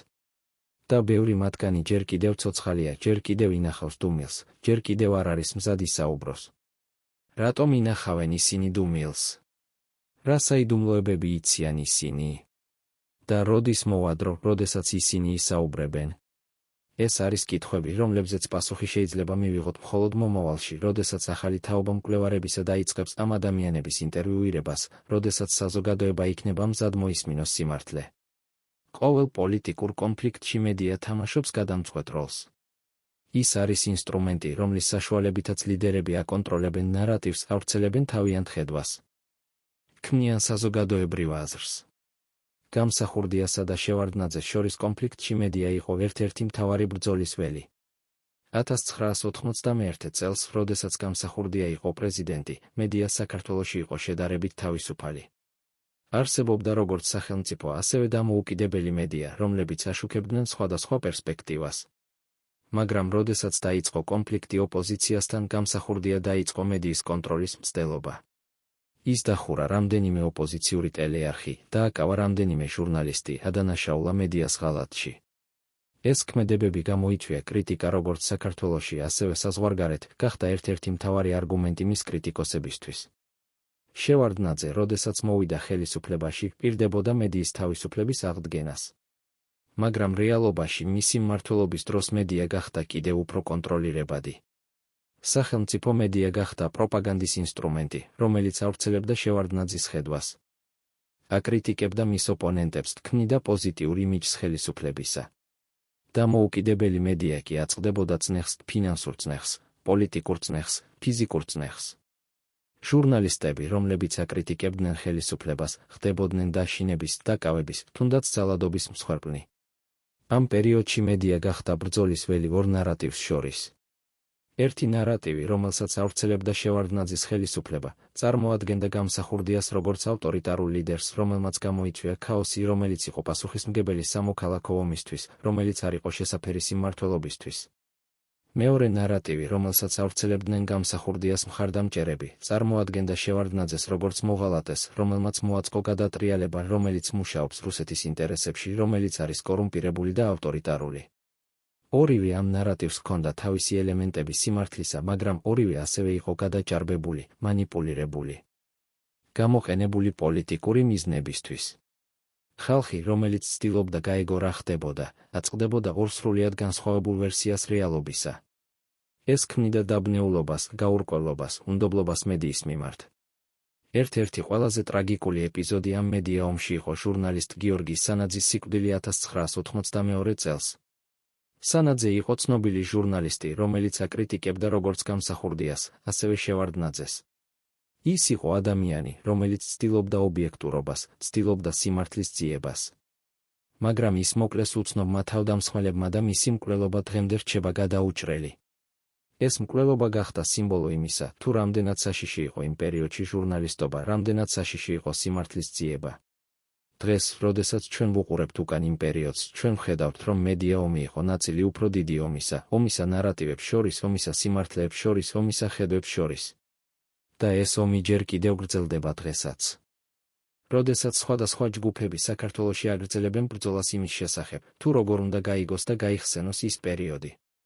რა იყო სიმართლე იმ მოვლენების შესახებ? ვინ იყო მართალი, გამსახურდია თუ შევარდნაძე? ან შეიძლება ორივე მათგანი იყო ნაწილობრივ მართალი და ნაწილობრივ ცდებოდა? ეს არის კითხვები, რომლებზეც პასუხი შეიძლება მივიღოთ მხოლოდ მაშინ, როდესაც ჩვენ შევძლებთ გადავხედოთ იმ ნარატივებს, რომლებიც დომინირებდა იმ პერიოდში, როდესაც ჩვენ შევძლებთ ობიექტურად შევაფასოთ ფაქტები, როდესაც ჩვენ შევძლებთ გავიგოთ რთული სიმართლე, რომელიც არის სადღაც შუაში. 1992 წლის ზაფხული მოაქვს საქართველოს არა მხოლოდ პოლიტიკურ კრიზისს, არამედ ეკონომიკურ კატასტროფას. ქვეყანა, რომელიც ერთ დროს იყო ერთ-ერთი ყველაზე მდიდარი საბჭოთა რესპუბლიკა, ახლა არის ნანგრევებში. ქარხნები დახურულია, სოფლის მეურნეობა განადგურებულია, ვაჭრობა შეწყვეტილია. ხალხი ცხოვრობს უკიდურეს სიღარიბეში. ბევრი ოჯახი ვერ ყიდულობს საკვებს, ვერ იხდის კომუნალურ გადასახადებს, ვერ ინახავს ტკბილობას ზამთარში. ეს ეკონომიკური კატასტროფა არის პირდაპირი შედეგი იმ პოლიტიკური კონფლიქტისა, რომელიც მიმდინარეობს. სამოქალაქო ომი, ეთნიკური კონფლიქტები, პოლიტიკური არასტაბილურობა, ყველაფერი ეს ანადგურებს ეკონომიკას, აშორებს ინვესტორებს, ქმნის გაურკვევლობას. ბიზნესმენები ტოვებენ ქვეყანას, კაპიტალი გადის საზღვარგარეთ, ახალგაზრდები ემიგრირებენ. საქართველო კარგავს არა მხოლოდ ეკონომიკურ რესურსებს, არამედ ადამიანურ კაპიტალს, იმ ადამიანებს, რომლებსაც შეეძლოთ ქვეყნის აშენება. გამსახურდია, როდესაც იყო პრეზიდენტი, ცდილობდა ეკონომიკური რეფორმების გატარებას. ის საუბრობდა პრივატიზაციაზე, საბაზრო ეკონომიკაზე, უცხოური ინვესტიციების მოზიდვაზე. მაგრამ ეს რეფორმები არასოდეს განხორციელდა რეალურად. ერთი მხრივ, რადგან გამსახურდიას არ ჰქონდა გამოცდილება ეკონომიკურ მართვაში, არ ჰქონდა გუნდი, რომელსაც შეეძლო ამ რეფორმების განხორციელება. მეორე მხრივ, რადგან პოლიტიკური კრიზისი, რომელიც დაიწყო, არ აძლევდა დროს და რესურსებს ეკონომიკური რეფორმებისთვის. შევარდნაძე, როდესაც მოვიდა ხელისუფლებაში, პირდებოდა ეკონომიკის აღდგენას. ის საუბრობდა სტაბილიზაციაზე, რეფორმებზე, უცხოური დახმარების მოზიდვაზე. და მართლაც 1993 წლიდან მოყოლებული საქართველო იწყებს მიღებას საერთაშორისო ფინანსური დახმარების, საერთაშორისო სავალუტო ფონდიდან, მსოფლიო ბანკიდან, ევროპის კავშირიდან. ეს დახმარება ეხმარება ქვეყანას გადარჩენაში, მაგრამ ის არ წყვეტს ძირითად პრობლემებს. რადგან პრობლემა არ არის მხოლოდ ფულის ნაკლებობა. პრობლემა არის სისტემური კორუფცია, რომელიც ღრმის ეკონომიკას, ნეპოტიზმი, რომელიც ანადგურებს კონკურენციას, მონოპოლიები, რომლებიც აკონტროლებენ ბაზრებს. შევარდნაძის მმართველობის დროს იქნება სისტემა, სადაც ეკონომიკური რესურსები კონცენტრირებულია მცირე ჯგუფის ხელში, ჯგუფის, რომელიც ახლოს არის ხელისუფლებასთან, რომელსაც აქვს კავშირები, რომელსაც აქვს წვდომა. ეს სისტემა ქმნის ოლიგარქიას, მცირე ჯგუფს ძალიან მდიდარ ადამიანებს, რომლებიც აკონტროლებენ ეკონომიკას და გავლენას ახდენენ პოლიტიკაზე. 1995 წლისთვის საქართველოს ეკონომიკა არის ჩამოშლილი. შემცირებულია თითქმის 3-ჯერ 1991 წელთან შედარებით. ინფლაცია აღწევს 1000%. უმუშევრობა აღწევს 50%. ხალხის უმრავლესობა ცხოვრობს სიღარიბის ზღვარის ქვემოთ. ეს არის ეკონომიკური კატასტროფა, რომელსაც არ აქვს ანალოგი საქართველოს თანამედროვე ისტორიაში. ვინ არის პასუხისმგებელი ამ კატასტროფაზე? გამსახურდია, რომელმაც დაიწყო პოლიტიკური კრიზისი. შევარდნაძე, რომელმაც ვერ შეძლო ეკონომიკის აღდგენა. რუსეთი, რომელმაც დაბლოკა ეკონომიკური კავშირები. დასავლეთი, რომელმაც არ გასცა საკმარისი დახმარება. ან შეიძლება ყველა მათგანი ერთად? ეს არის კითხვები, რომლებზეც პასუხი არ არის მარტივი, რადგან ეკონომიკური კატასტროფა იყო შედეგი მრავალი ფაქტორის ერთობლიობისა. ეკონომიკურმა კატასტროფამ გამოიწვია სოციალური დაშლა. საზოგადოება, რომელიც ერთ დროს იყო შედარებით სტაბილური და ერთიანი, ახლა არის დაყოფილი, დაშინებული, დეზორიენტირებული. ძველი სოციალური სტრუქტურები ინგრევა, ახალი კი ჯერ არ არის ჩამოყალიბებული. ხალხი კარგავს რწმენას სახელმწიფოში, კარგავს რწმენას ერთმანეთში, კარგავს რწმენას მომავალში. 1992 და 93 წლებში საქართველოში იზრდება დანაშაულობა. ქუჩებში ხდება ძარცვები, გატაცებები, მკვლელობები. კრიმინალური ჯგუფები აკონტროლებენ ტერიტორიებს, აკონტროლებენ ბიზნესს, აკონტროლებენ ძალადობას. პოლიცია სუსტია, კორუმპირებულია, ხშირად თანამშრომლობს კრიმინალურ ჯგუფებთან. ხალხი არ ენდობა სამართალდამცავ ორგანოებს, ცდილობს თავად დაიცვას საკუთარი თავი. ამ პერიოდში იზრდება ასევე სოციალური უთანასწორობა. მცირე ჯგუფი ადამიანებისა, რომლებსაც აქვთ კავშირები ხელისუფლებასთან, ხდებიან ძალიან მდიდრები. ისინი ყიდულობენ უძრავ ქონებას, ხსნიან ბიზნესებს, აგზავნიან შვილებს საზღვარგარეთ სწავლაზე.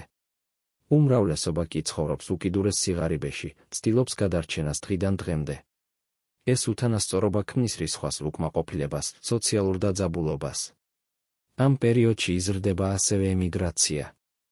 ათასობით ადამიანი ტოვებს საქართველოს, ეძებს უკეთეს ცხოვრებას რუსეთში, ევროპაში, ამერიკაში. ემიგრანტები არიან ძირითადად ახალგაზრდები, განათლებულები, კვალიფიციური სპეციალისტები, სწორედ ის ადამიანები, რომლებიც საჭიროა ქვეყნის აშენებისთვის. მათი წასვლა ქმნის ვაკუუმს, რომელიც რთულად ივსება. ამ პერიოდში იზრდება ასევე სოციალური პრობლემები, ალკოჰოლიზმი, ნარკომანია, თვითმკვლელობები. ხალხი, რომელიც ვერ უმკლავდება სტრესს, გაურკვევლობას, უიმედობას, ეძებს გასასვლელს ამ პრობლემებში. ჯანდაცვის სისტემა, რომელიც უკვე სუსტია, ვერ უმკლავდება ამ გამოწვევებს. სოციალური მომსახურება, რომელიც უნდა დაეხმაროს ადამიანებს, პრაქტიკულად არ არსებობს. ეს სოციალური დაშლა არის ერთ-ერთი ყველაზე ტრაგიკული შედეგი იმ კონფლიქტისა, რომელიც მოხდა გამსახურდიასა და შევარდნაძეს შორის. ეს არის შედეგი, რომელიც გავლენას ახდენს არა მხოლოდ იმ თაობაზე, რომელიც გადაიტანა ეს მოვლენები, არამედ მომდევნო თაობებზეც. ეს არის ტრავმა, რომელიც ჯერ კიდევ არ არის სრულად განკურნებული, რომელიც ჯერ კიდევ გავლენას ახდენს საქართველოს საზოგადოებაზე დღესაც. როგორ შეიძლება განკურნება ამ ტრავმისა? როგორ შეიძლება აღდგენა იმ სოციალური ქსოვილისა, რომელიც დაიშალა? ეს არის კითხვები, რომლებზეც საქართველო ჯერ კიდევ ეძებს პასუხებს.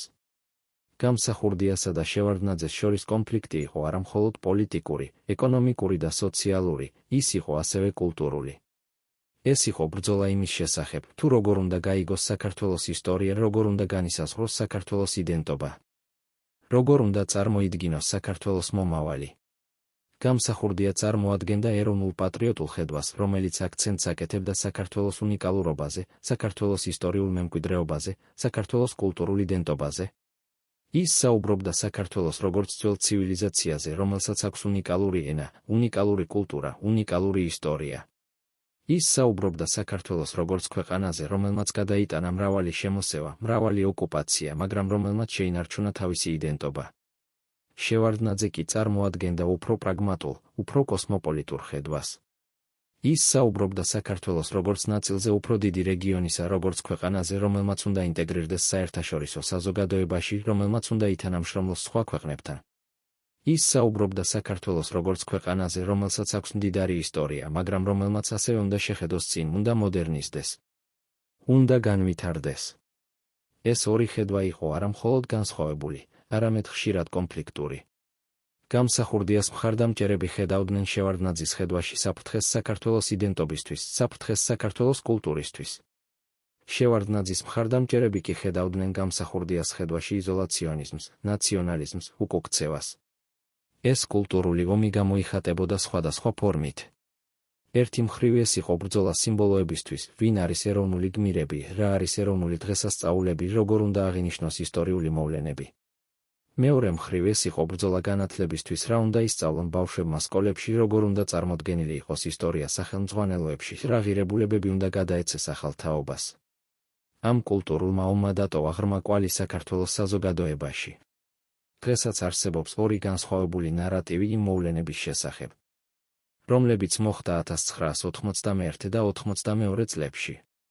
ერთი ნარატივი, რომელიც დომინირებს ოფიციალურ დისკურსში, წარმოადგენს გამსახურდიას როგორც ავტორიტარულ ლიდერს, რომელმაც გამოიწვია კრიზისი. მეორე ნარატივი, რომელიც ცოცხლობს ალტერნატიულ სივრცეებში, წარმოადგენს გამსახურდიას როგორც ეროვნულ გმირს, რომელიც იბრძოდა საქართველოს დამოუკიდებლობისთვის. ეს ორი ნარატივი ხშირად არ საუბრობენ ერთმანეთთან. ისინი არსებობენ პარალელურ სამყაროებში, სადაც ყოველი მხარე აქვს თავისი სიმართლე, თავისი გმირები, თავისი მტრები.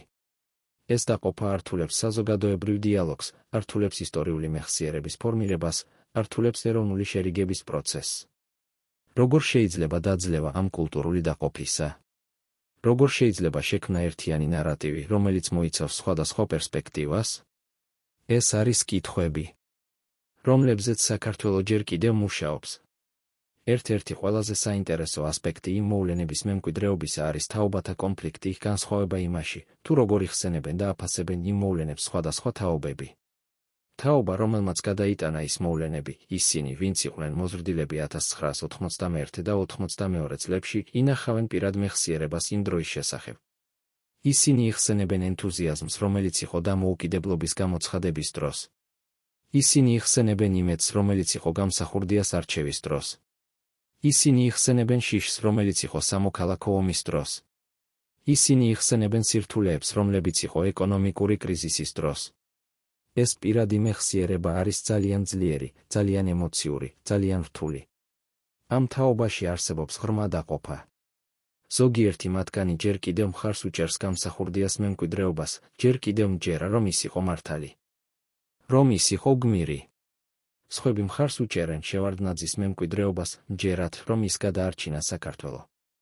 კიდევ სხვები კი ფიქრობენ, რომ ორივე მათგანი იყო პასუხისმგებელი იმ ტრაგედიაზე, რომელიც მოხდა. თაობა, რომელიც დაიბადა 1992 და 93 წლებში, ისინი, ვინც არ ახსოვთ ის მოვლენები პირადად, მაგრამ რომლებიც გაიზარდნენ მათ ჩრდილში, აქვთ განსხვავებული პერსპექტივა. მათი ცოდნა იმ მოვლენების შესახებ მოდის არა პირადი გამოცდილებიდან, არამედ ოჯახური ისტორიებიდან, სკოლის სახელმძღვანელოებიდან, მედიიდან. ეს ცოდნა ხშირად არის ფრაგმენტული, კონტროვერსიული, დაბნეული. ამ თაობას აქვს ტენდენცია უფრო კრიტიკულად შეხედოს იმ მოვლენებს. ისინი ხედავენ არა მხოლოდ გმირებს და მოღალატეებს, არამედ რთულ ადამიანებს, რომლებმაც გააკეთეს როგორც სწორი, ასევე არასწორი გადაწყვეტილებები. ისინი ხედავენ არა მხოლოდ შავს და თეთრს, არამედ ნაცრისფერს. ეს პერსპექტივა არის უფრო ნიუანსირებული, უფრო ობიექტური, მაგრამ ასევე უფრო დისტანცირებული. თაობა, რომელიც დაიბადა 2000-იანი წლების შემდეგ, ისინი, ვისთვისაც ის მოვლენები არის უკვე შორეული ისტორია, აქვს კიდევ უფრო განსხვავებული პერსპექტივა. მათთვის გამსახურდია და შევარდნაძე არიან ისტორიული ფიგურები, არა თანამედროვეები. მათთვის ის მოვლენები არის ნაწილი ისტორიის, რომელიც უნდა შეისწავლოს, არა ტრავმა, რომელიც უნდა განიცადოს. ეს თაობა ხშირად არ არის დაინტერესებული იმ დებატებით, რომლებიც აწუხებს უფროს თაობებს. მათთვის უფრო მნიშვნელოვანია მომავალი ვიდრე წარსული, უფრო მნიშვნელოვანია პრაქტიკული საკითხები ვიდრე იდეოლოგიური დებატები. მაგრამ ეს არ ნიშნავს, რომ ისინი არ აინტერესებთ ისტორია.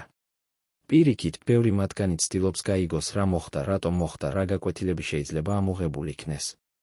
ეს თაობათა კონფლიქტი, ეს განსხვავებული მეხსიერება, ეს განსხვავებული პერსპექტივები, ყველაფერი ეს ქმნის რთულ სურათს იმისა, თუ როგორ იხსენებს და აფასებს საქართველო იმ მოვლენებს. ეს არის პროცესი, რომელიც ჯერ კიდევ გრძელდება, რომელიც ჯერ კიდევ ვითარდება, რომელიც ჯერ კიდევ ეძებს თავის ფორმას. ახლა 30 წელზე მეტი ხნის შემდეგ იმ მოვლენებიდან ჩვენ ჯერ კიდევ გვაქვს ბევრი კითხვა, რომელზეც არ არის პასუხი. ეს კითხვები არის არა მხოლოდ ისტორიული, არამედ ასევე ფილოსოფიური, ეთიკური, პოლიტიკური. პირველი კითხვა: რა იყო ნამდვილი მიზეზი იმ კონფლიქტისა, რომელიც მოხდა გამსახურდიასა და შევარდნაძეს შორის? იყო ეს პირადი ამბიცია? იყო ეს იდეოლოგიური განსხვავება? იყო ეს ბრძოლა ძალაუფლებისთვის? ან იყო ეს რაღაც უფრო ღრმა, ფუნდამენტური განსხვავება იმაში, თუ როგორ უნდა განვითარებულიყო საქართველო? მეორე კითხვა: შეეძლო თუ არა თავიდან აცილება ამ კონფლიქტისა? იყო თუ არა მომენტები, როდესაც კომპრომისი იყო შესაძლებელი? რა იქნებოდა, რომ გამსახურდია იყო უფრო მოქნილი? რა იქნებოდა, რომ შევარდნაძე არ დაბრუნებულიყო საქართველოში? რა იქნებოდა, რომ დასავლეთი ან რუსეთი ჩაერია უფრო აქტიურად? მესამე კითხვა: ვინ არის პასუხისმგებელი იმ ტრაგედიაზე, რომელიც მოხდა? გამსახურდია, რომელმაც დაიწყო კონფლიქტი? შევარდნაძე, რომელმაც მოაწყო გადატრიალება? რუსეთი, რომელმაც უჭირა მხარი სეპარატისტებს? დასავლეთი, რომელმაც არ გასცა საკმარისი მხარდაჭერა? ან ყველა მათგანი ერთად? მეოთხე კითხვა: რა არის მემკვიდრეობა იმ მოვლენებისა? როგორ შეცვალა ამ კონფლიქტმა საქართველო? რა გაკვეთილები შეიძლება ამოღებული იქნეს? როგორ შეიძლება თავიდან აცილება მსგავსი კონფლიქტების მომავალში? მეხუთე კითხვა: როგორ უნდა გაიხსენოს ეს მოვლენები? როგორ უნდა წარმოდგენილი იყოს ისინი ისტორიის სახელმძღვანელოებში? როგორ უნდა აღინიშნოს ისინი? როგორ უნდა მოხდეს ეროვნული შერიგება? ეს კითხვები არის რთული და არ აქვთ მარტივი პასუხები. მაგრამ ისინი არის მნიშვნელოვანი, რადგან ისინი ეხება არა მხოლოდ წარსულს, არამედ აწმყოსა და მომავალს. ისინი ეხება იმას, თუ როგორ გვინდა ვიყოთ როგორც საზოგადოება. როგორ გვინდა ავაშენოთ ჩვენი ქვეყანა, როგორ გვინდა გადავცეთ ჩვენი ღირებულებები მომდევნო თაობას. გამსახურდიასა და შევარდნაძეს შორის კონფლიქტი იყო ერთ-ერთი ყველაზე დრამატული და ტრაგიკული ეპიზოდი საქართველოს თანამედროვე ისტორიაში. ეს იყო კონფლიქტი, რომელმაც შეცვალა ქვეყნის მიმდინარეობა, რომელმაც დატოვა ღრმა კვალი საზოგადოებაში, რომელმაც გავლენა მოახდინა მთელ რეგიონზე. ეს იყო კონფლიქტი ორ ადამიანს შორის, რომლებსაც ჰქონდათ განსხვავებული ხედვა საქართველოს მომავლის შესახებ. გამსახურდია წარმოადგენდა ეროვნულ პატრიოტულ ხედვას, რომელიც აქცენტს აკეთებდა დამოუკიდებლობაზე, იდენტობაზე, ღირსებაზე. შევარდნაძე წარმოადგენდა პრაგმატულ ხედვას, რომელიც აქცენტს აკეთებდა სტაბილურობაზე, განვითარებაზე, ინტეგრაციაზე. ორივე ამ ხედვას ჰქონდა თავისი ღირებულება, თავისი ლოგიკა, თავისი მხარდამჭერები. მაგრამ ამ ორ ხედვას შორის დიალოგი არასოდეს მოხდა. ნაცვლად ამისა მოხდა კონფრონტაცია, რომელმაც გამოიწვია ძალადობა, სიკვდილი, განადგურება. ეს კონფრონტაცია იყო შედეგი მრავალი ფაქტორისა, პირადი ამბიციებისა, პოლიტიკური კალკულაციებისა, გარე ძალების ჩარევისა, ისტორიული გარემოებებისა. მაგრამ ის ასევე იყო შედეგი უუნარობისა, იპოვოს კომპრომისი, უუნარობისა, მოისმინოს ერთმანეთი, უუნარობისა დაინახოს საერთო ინტერესები. დღეს, როდესაც ჩვენ ვუყურებთ უკან იმ მოვლენებს, ჩვენ ვხედავთ ტრაგედიას ორი ადამიანისა, რომლებმაც შეეძლოთ ერთად მუშაობა, მაგრამ რომლებმაც აირჩიეს ერთმანეთის წინააღმდეგ ბრძოლა. ჩვენ ვხედავთ ტრაგედიას ერთი ქვეყნისა, რომელიც გაიარა სამოქალაქო ომი, ეკონომიკური კატასტროფა, სოციალური დაშლა. მაგრამ ჩვენ ასევე ვხედავთ იმედს იმისა, რომ ჩვენ შეგვიძლია ვისწავლოთ ამ ტრაგედიიდან, რომ ჩვენ შეგვიძლია ავაშენოთ უკეთესი მომავალი. საქართველო დღეს არის სხვა ქვეყანა, ვიდრე იყო 1991 და 92 წლებში. ის არის უფრო სტაბილური, უფრო დემოკრატიული, უფრო ინტეგრირებული საერთაშორისო საზოგადოებაში. მაგრამ ის ჯერ კიდევ ატარებს იმ ჭრილობებს, რომლებიც დარჩა იმ პერიოდიდან. ის ჯერ კიდევ ცდილობს გაიგოს თავისი წარსული, რათა უკეთ ააშენოს თავისი მომავალი. ეს ისტორია ჯერ კიდევ იწერება. ახალი დოკუმენტები ჯერ კიდევ ირკვევა, ახალი მოწმეები ჯერ კიდევ საუბრობენ, ახალი პერსპექტივები ჯერ კიდევ ჩნდება. ყოველი ახალი თაობა ხედავს ამ მოვლენებს თავისი თვალით, აფასებს მათ თავისი კრიტერიუმებით, იღებს მათგან თავის გაკვეთილებს. რა იქნება საბოლოო შეფასება იმ მოვლენებისა? როგორ შეაფასებს ისტორია გამსახურდიასა და შევარდნაძეს? ეს არის კითხვები, რომლებზეც პასუხი მივიღებთ მხოლოდ მომავალში, როდესაც დრო მოგცემს საშუალებას უფრო ობიექტურად შევხედოთ იმ მოვლენებს, როდესაც ემოციები დაწყნარდება და ფაქტები ისაუბრებს თავისთვის. მაგრამ რაც ნათელია დღესაც არის ის, რომ ეს იყო გადამწყვეტი მომენტი საქართველოს ისტორიაში, მომენტი, რომელმაც განსაზღვრა ქვეყნის მიმდინარეობა მომდევნო 10 წლეულებისთვის. ეს იყო მომენტი, როდესაც საქართველომ აირჩია თავისი გზა, რომელიც იყო რთული, ტკივილიანი, მაგრამ რომელმაც საბოლოოდ მიგვიყვანა იქ, სადაც ვართ დღეს. და ეს ისტორია, ეს გაკვეთილები, ეს მეხსიერება, ყველაფერი ეს არის ნაწილი იმისა, ვინც ვართ ჩვენ როგორც ერი, როგორც საზოგადოება, როგორც ქვეყანა. ეს არის ნაწილი ჩვენი იდენტობისა, ჩვენი ისტორიისა, ჩვენი მომავლისა. რომ გავიგოთ ის კონფლიქტი, რომელიც მოხდა, ჩვენ უნდა გავიგოთ ის ადამიანები, რომლებიც იყვნენ ამ კონფლიქტის ცენტრში. გამსახურდია და შევარდნაძე არ იყვნენ მხოლოდ პოლიტიკური ფიგურები, ისინი იყვნენ რთული, მრავალშრიანი პიროვნებები, რომელთა ხასიათი, ფსიქოლოგია, პირადი ისტორია თამაშობდა გადამწყვეტ როლს მათ პოლიტიკურ გადაწყვეტილებებში. სვიად გამსახურდია დაიბადა 1929 წელს თბილისში, ინტელექტუალური ოჯახის შვილი. მისი მამა კონსტანტინე გამსახურდია იყო ცნობილი მწერალი, რომელიც თავად განიცდიდა რეპრესიებს საბჭოთა რეჟიმის მხრიდან. ეს ოჯახური ისტორია, ეს გამოცდილება რეპრესიებისა, ღრმად აისახა სვიადის პიროვნებაზე. ის გაიზარდა ატმოსფეროში, სადაც ლიტერატურა, კულტურა, ეროვნული იდენტობა იყო ცენტრალური ღირებულებები. სვიადი იყო ბრწყინვალე სტუდენტი, დაამთავრა თბილისის უნივერსიტეტი ფილოლოგიის ფაკულტეტზე, შემდეგ კი დაიწყო მუშაობა როგორც მთარგმნელი და ლიტერატურული კრიტიკოსი. მაგრამ ის არასოდეს იყო მხოლოდ აკადემიური ფიგურა. ის იყო აქტივისტი, დისიდენტი, ადამიანი, რომელიც არ ეშინოდა საბჭოთა სისტემის. 1967 წელს ის დააკავეს ანტისაბჭოთა პროპაგანდისთვის და გაატარა 6 წელი ციხეში. ეს გამოცდილება კიდევ უფრო გააძლიერა მის რწმენას, მის მიზანს, მის ერთგულებას იდეალების მიმართ. ფსიქოლოგები, რომლებმაც შეისწავლეს გამსახურდიას პიროვნება, ამბობენ, რომ ის იყო ადამიანი უკიდურესი მორალური მტკიცებულებით, ადამიანი, რომელიც ხედავდა სამყაროს შავ-თეთრ ტერმინებში. მისთვის არსებობდა სიკეთე და ბოროტება, სიმართლე და სიცრუე, მეგობრები და მტრები. ეს მორალური აბსოლუტიზმი იყო მისი ძალა, ის აძლევდა მას მტკიცებას, გამბედაობას, ერთგულებას.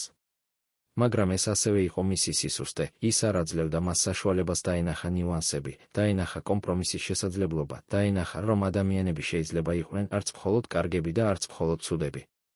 გამსახურდია იყო ასევე ადამიანი ღრმა ემოციური ინტენსივობით. ის იყო პასიონარული მოსაუბრე, რომელსაც შეეძლო აღელვება აუდიტორიისა.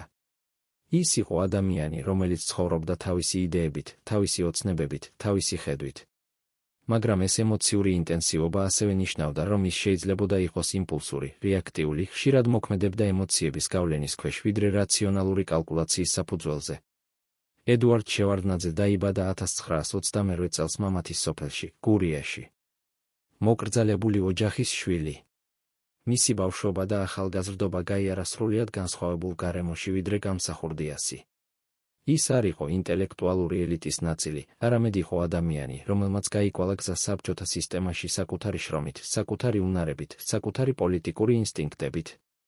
შევარდნაძე შეუერთდა კომუნისტურ პარტიას ახალგაზრდა ასაკში და სწრაფად დაიწყო კარიერის აშენება. ის იყო ადამიანი, რომელსაც ესმოდა როგორ მუშაობს სისტემა, როგორ უნდა მოძრაობა მასში, როგორ უნდა შექმნა ალიანსები. 1969 წელს ის გახდა საქართველოს კომუნისტური პარტიის პირველი მდივანი, ერთ-ერთი ყველაზე ახალგაზრდა რესპუბლიკის ხელმძღვანელი საბჭოთა კავშირში. ფსიქოლოგები, რომლებმაც შეისწავლეს შევარდნაძის პიროვნება, ამბობენ, რომ ის იყო კლასიკური პრაგმატიკოსი, ადამიანი, რომელიც ფიქრობდა სტრატეგიულად, რომელიც აფასებდა სიტუაციებს ცივად, რომელიც იღებდა გადაწყვეტილებებს რაციონალური კალკულაციის საფუძველზე. მისთვის პოლიტიკა იყო ხელოვნება შესაძლებლობისა, ხელოვნება კომპრომისისა, ხელოვნება გადარჩენისა. ის არ იყო იდეოლოგი, არამედ იყო ტექნიკოსი, რომელიც იცოდა როგორ მუშაობს ძალაუფლების მექანიზმები. შევარდნაძე იყო ასევე ადამიანი დიდი თვითკონტროლით. ის იშვიათად აჩვენებდა ემოციებს, საჯაროდ იშვიათად მოქმედებდა იმპულსურად. ის იყო ადამიანი, რომელიც ყოველთვის ფიქრობდა რამდენიმე ნაბიჯით წინ, რომელიც ყოველთვის ჰქონდა სარეზერვო გეგმა. მაგრამ ეს თვითკონტროლი ასევე ნიშნავდა, რომ ის შეიძლებოდა ყოფილიყო ცივი, დისტანცირებული, რთული წასაკითხი. ეს ორი პიროვნება, ერთი ემოციური, იდეალისტური, მორალურად აბსოლუტური, მეორე რაციონალური, პრაგმატული, სტრატეგიული, იყვნენ ფუნდამენტურად შეუთავსებელნი. როდესაც ისინი შეხვდნენ პოლიტიკურ არენაზე, კონფლიქტი იყო თითქმის გარდაუვალი. ისინი საუბრობდნენ განსხვავებულ ენებზე, ფიქრობდნენ განსხვავებულ კატეგორიებში. ხედავდნენ სამყაროს განსხვავებული თვალებით. მაგრამ ეს არ ნიშნავს, რომ ერთი მათგანი იყო სწორი და მეორე არასწორი. ორივე მათგანს ჰქონდა თავისი ძლიერი მხარეები და თავისი სისუსტეები. ორივე მათგანს ჰქონდა თავისი ხედვა საქართველოს მომავლის შესახებ. ტრაგედია იყო ის, რომ ეს ორი ხედვა ვერასოდეს იპოვა საერთო ენა, ვერასოდეს იპოვა გზა თანაარსებობისა. ყოველ დიდ ისტორიულ მოვლენაში არსებობს გადამწყვეტი მომენტები, როდესაც ისტორია შეიძლებოდა წასულიყო სხვა გზით, როდესაც სხვა გადაწყვეტილება შეიძლებოდა შეცვალა ყველაფერი. გამსახურდიასა და შევარდნაძეს შორის კონფლიქტში ასეთი მომენტები იყო რამდენიმე. პირველი გადამწყვეტი მომენტი იყო 1991 წლის შემოდგომა, როდესაც გამსახურდია დაიწყო კონფლიქტი ოპოზიციასთან. იმ მომენტში ის შეეძლო აერჩია დიალოგი, კომპრომისი, ინკლუზია. ის შეეძლო შეექმნა ფართო კოალიციური მთავრობა, რომელიც მოიცავდა სხვადასხვა პოლიტიკურ ძალებს. ის შეეძლო მოესმინა კრიტიკა და შეეცვალა თავისი პოლიტიკა. მაგრამ ის აირჩია კონფრონტაცია, რეპრესია, იზოლაცია. ეს არჩევანი გახდა დასაწყისი იმ პროცესისა, რომელმაც საბოლოოდ გამოიწვია მისი დამარცხება. მეორე გადამწყვეტი მომენტი იყო 1991 წლის დეკემბერი, როდესაც დაიწყო თბილისის ომი. იმ მომენტში ორივე მხარეს შეეძლო შეეჩერებინა ძალადობა, დაწყებულიყო მოლაპარაკებები, ეძებნათ მშვიდობიანი გადაწყვეტა. იყვნენ შუამავლების საერთაშორისო ორგანიზაციები, რელიგიური ლიდერები, საზოგადო მოღვაწეები, რომლებიც ცდილობდნენ დიალოგის ორგანიზებას. მაგრამ ორივე მხარე იყო დარწმუნებული, რომ შეეძლო სამხედრო გამარჯვება. ეს დარწმუნება გახდა ფატალური შეცდომა. მესამე გადამწყვეტი მომენტი იყო 1992 წლის იანვარი, როდესაც გამსახურდია დატოვა თბილისი. იმ მომენტში ის შეეძლო დარჩენილიყო, შეეძლო გაეგრძელებინა ბრძოლა. შეეძლო მოეთხოვა მოლაპარაკებები. ან პირიქით, ის შეეძლო სრულად გადადგომოდა, დაეტოვებინა პოლიტიკა, გადარჩენოდა. მაგრამ ის აირჩია შუალედური გზა, წავიდა, მაგრამ არ დანებდა. ეს არჩევანი გახდა დასაწყისი იმ ტრაგედიისა, რომელიც მოხდა წელიწადნახევრის შემდეგ. მეოთხე გადამწყვეტი მომენტი იყო 1992 წლის მარტი, როდესაც შევარდნაძე დაბრუნდა საქართველოში. იმ მომენტში ის შეეძლო შეეთავაზებინა გამსახურდიას ამნისტია, დიალოგი, როლი ახალ პოლიტიკურ სისტემაში. ის შეეძლო ეცადა ეროვნული შერიგების პროცესის დაწყება. მაგრამ ის აირჩია გამსახურდიას მარგინალიზაცია, მისი მხარდამჭერების დევნა, მისი მემკვიდრეობის დისკრედიტაცია. ეს არჩევანი გახდა დასაწყისი იმ დაყოფისა, რომელიც დღემდე არსებობს საქართველოს საზოგადოებაში. მეხუთე გადამწყვეტი მომენტი იყო 1993 წლის დეკემბერი, როდესაც გამსახურდია დაბრუნდა საქართველოში. იმ მომენტში ის შეეძლო არ დაბრუნებულიყო, დარჩენილიყო ემიგრაციაში. გადარჩენოდა. ან თუ ის მაინც გადაწყვიტა დაბრუნება, ის შეეძლო ეცადა მოლაპარაკებები, ეცადა მშვიდობიანი გადაწყვეტა. მაგრამ ის აირჩია შეიარაღებული დაბრუნება, აირჩია კონფრონტაცია. ეს არჩევანი გახდა მისი ბოლო არჩევანი. ყოველი ამ მომენტიდან ისტორია შეიძლებოდა წასულიყო სხვა გზით. ყოველი ამ მომენტში იყო შესაძლებლობა თავიდან აცილებულიყო ტრაგედია. მაგრამ ყოველ ჯერზე იქნა არჩეული კონფრონტაცია, ძალადობა, ესკალაცია. რატომ? რადგან ორივე მხარე იყო დარწმუნებული თავის სიმართლეში, ორივე მხარე იყო დარწმუნებული, რომ მეორე მხარე იყო მტერი, ორივე მხარე იყო დარწმუნებული, რომ კომპრომისი იყო სისუსტე. ეს არის ერთ-ერთი ყველაზე მნიშვნელოვანი გაკვეთილი, რომელსაც ეს ისტორია გვასწავლის, რომ კონფლიქტები არ არის გარდაუვალი, რომ ძალადობა არ არის ერთადერთი გზა, რომ კომპრომისი არ არის სისუსტე, არამედ არის ძალა. მაგრამ ეს გაკვეთილი ხშირად ივიწყება, ხშირად იგნორირდება, ხშირად ისწავლება მხოლოდ მას შემდეგ, რაც უკვე გვიანია. გამსახურდიასა და შევარდნაძეს შორის კონფლიქტი არ იყო უნიკალური. მსგავსი კონფლიქტები მოხდა სხვა პოსტსაბჭოთა ქვეყნებში, სხვა პოსტკოლონიურ ქვეყნებში, სხვა ქვეყნებში, რომლებიც გადიოდნენ ტრანზიციას. ამ პარალელების შესწავლა დაგვეხმარება უკეთ გავიგოთ, რა მოხდა საქართველოში და რატომ. ერთ-ერთი ყველაზე ახლო პარალელი არის ჩეჩნეთი, სადაც მოხდა მსგავსი კონფლიქტი ჯოხარ დუდაევსა და რუსეთის ხელისუფლებას შორის. დუდაევი, ისევე როგორც გამსახურდია, იყო ეროვნული ლიდერი, რომელიც იბრძოდა დამოუკიდებლობისთვის. ის ისევე როგორც გამსახურდია, იყო ხალხის მიერ არჩეული. ის ისევე როგორც გამსახურდია, დაუპირისპირდა ძლიერ მეზობელს. და ის ისევე როგორც გამსახურდია, დაიღუპა ბრძოლაში. ჩეჩნეთის ომი იყო კიდევ უფრო სისხლიანი, კიდევ უფრო დამანგრეველი ვიდრე საქართველოს სამოქალაქო ომი, მაგრამ ძირითადი დინამიკა იყო მსგავსი. სხვა პარალელი არის ყაზახეთი, სადაც ნურსულთან ნაზარბაევმა, ისევე როგორც შევარდნაძემ, შეძლო ძალაუფლების კონსოლიდაცია პოსტსაბჭოთა პერიოდში. ნაზარბაევი, ისევე როგორც შევარდნაძე, იყო ყოფილი საბჭოთა ნომენკლატურის წარმომადგენელი. ის ისევე როგორც შევარდნაძე, იყო პრაგმატიკოსი, რომელმაც იცოდა როგორ მუშაობა ძალაუფლების მექანიზმებთან. ის ისევე როგორც შევარდნაძე, შექმნა სისტემა, სადაც ძალაუფლება იყო კონცენტრირებული მის ხელში. მაგრამ განსხვავებით შევარდნაძისგან, ნაზარბაევმა შეძლო ამ სისტემის შენარჩუნება ბევრად უფრო გრძელი პერიოდის განმავლობაში. კიდევ ერთი პარალელი არის უკრაინა, სადაც მოხდა მსგავსი კონფლიქტი ვიქტორ იუშჩენკოსა და ვიქტორ იანუკოვიჩს შორის 2000-იანი წლების დასაწყისში. ეს კონფლიქტი, ისევე როგორც გამსახურდიასა და შევარდნაძეს შორის კონფლიქტი, იყო კონფლიქტი ორ ხედვას შორის, ერთი დასავლურად ორიენტირებული, მეორე რუსეთისკენ ორიენტირებული. ეს კონფლიქტი გამოიწვია ორანჟი რევოლუცია, რომელმაც შეცვალა ქვეყნის მიმდინარეობა.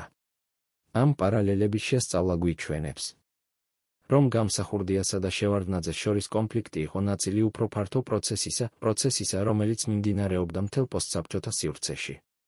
ეს იყო პროცესი ტრანზიციისა, პროცესი ახალი იდენტობების ჩამოყალიბებისა, პროცესი ახალი პოლიტიკური სისტემების შექმნისა. ეს იყო პროცესი, რომელიც ყველგან იყო რთული, ტკივილიანი, ხშირად ძალადობრივი. მაგრამ ეს პარალელები ასევე გვიჩვენებენ, რომ არსებობდა სხვადასხვა გზები ამ ტრანზიციის გავლისა. ზოგიერთ ქვეყანაში ეს ტრანზიცია იყო უფრო მშვიდობიანი, უფრო დემოკრატიული, უფრო წარმატებული. სხვა ქვეყნებში ის იყო უფრო ძალადობრივი, უფრო ავტორიტარული, უფრო პრობლემური. რა განსაზღვრავდა ამ განსხვავებებს? ბევრი ფაქტორი, ისტორიული გარემოებები, ეკონომიკური პირობები, გეოპოლიტიკური კონტექსტი. მაგრამ ასევე მნიშვნელოვანი იყო ლიდერების არჩევანი, მათი უნარი იპოვონ კომპრომისი. მათი მზადყოფნა დიალოგისთვის. გამსახურდიასა და შევარდნაძეს შორის კონფლიქტი დასრულდა 1993 წელს გამსახურდიას სიკვდილით. მაგრამ ამ კონფლიქტის შედეგები, ამ კონფლიქტის მემკვიდრეობა, ამ კონფლიქტის გაკვეთილები, ყველაფერი ეს გრძელდება დღესაც. დღეს საქართველოში ჯერ კიდევ არსებობს პოლიტიკური დაყოფა, რომელიც თავის ფესვებს იღებს იმ კონფლიქტიდან.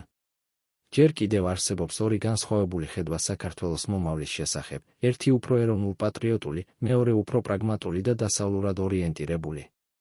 ჯერ კიდევ არსებობს დებატები იმის შესახებ, თუ როგორ უნდა გაიგოს და გაიხსენოს ის პერიოდი. დღეს საქართველოში ჯერ კიდევ არსებობს ტერიტორიული კონფლიქტები, აფხაზეთი და სამხრეთ ოსეთი, რომლებიც დაიწყო იმ პერიოდში. ეს კონფლიქტები ჯერ კიდევ არ არის გადაწყვეტილი, ჯერ კიდევ არის გაკინული. ჯერ კიდევ არის წყარო დაძაბულობისა და გაურკვევლობისა. დღეს საქართველოში ჯერ კიდევ არსებობს სოციალური პრობლემების სიღარიბე, უთანასწორობა, კორუფცია, რომლებიც თავის ფესვებს იღებენ იმ პერიოდიდან.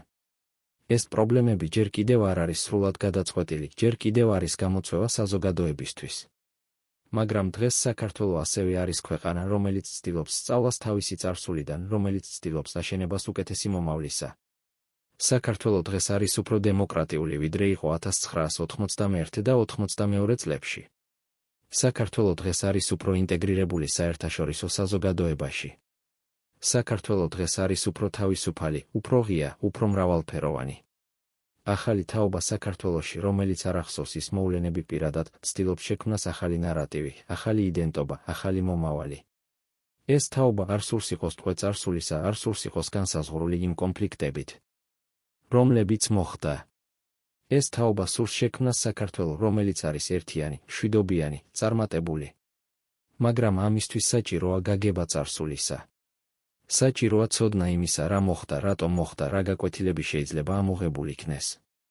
საჭიროა დიალოგი სხვადასხვა პერსპექტივებს შორის, საჭიროა შერიგება სხვადასხვა ჯგუფებს შორის, საჭიროა ერთიანი ხედვა მომავლის შესახებ.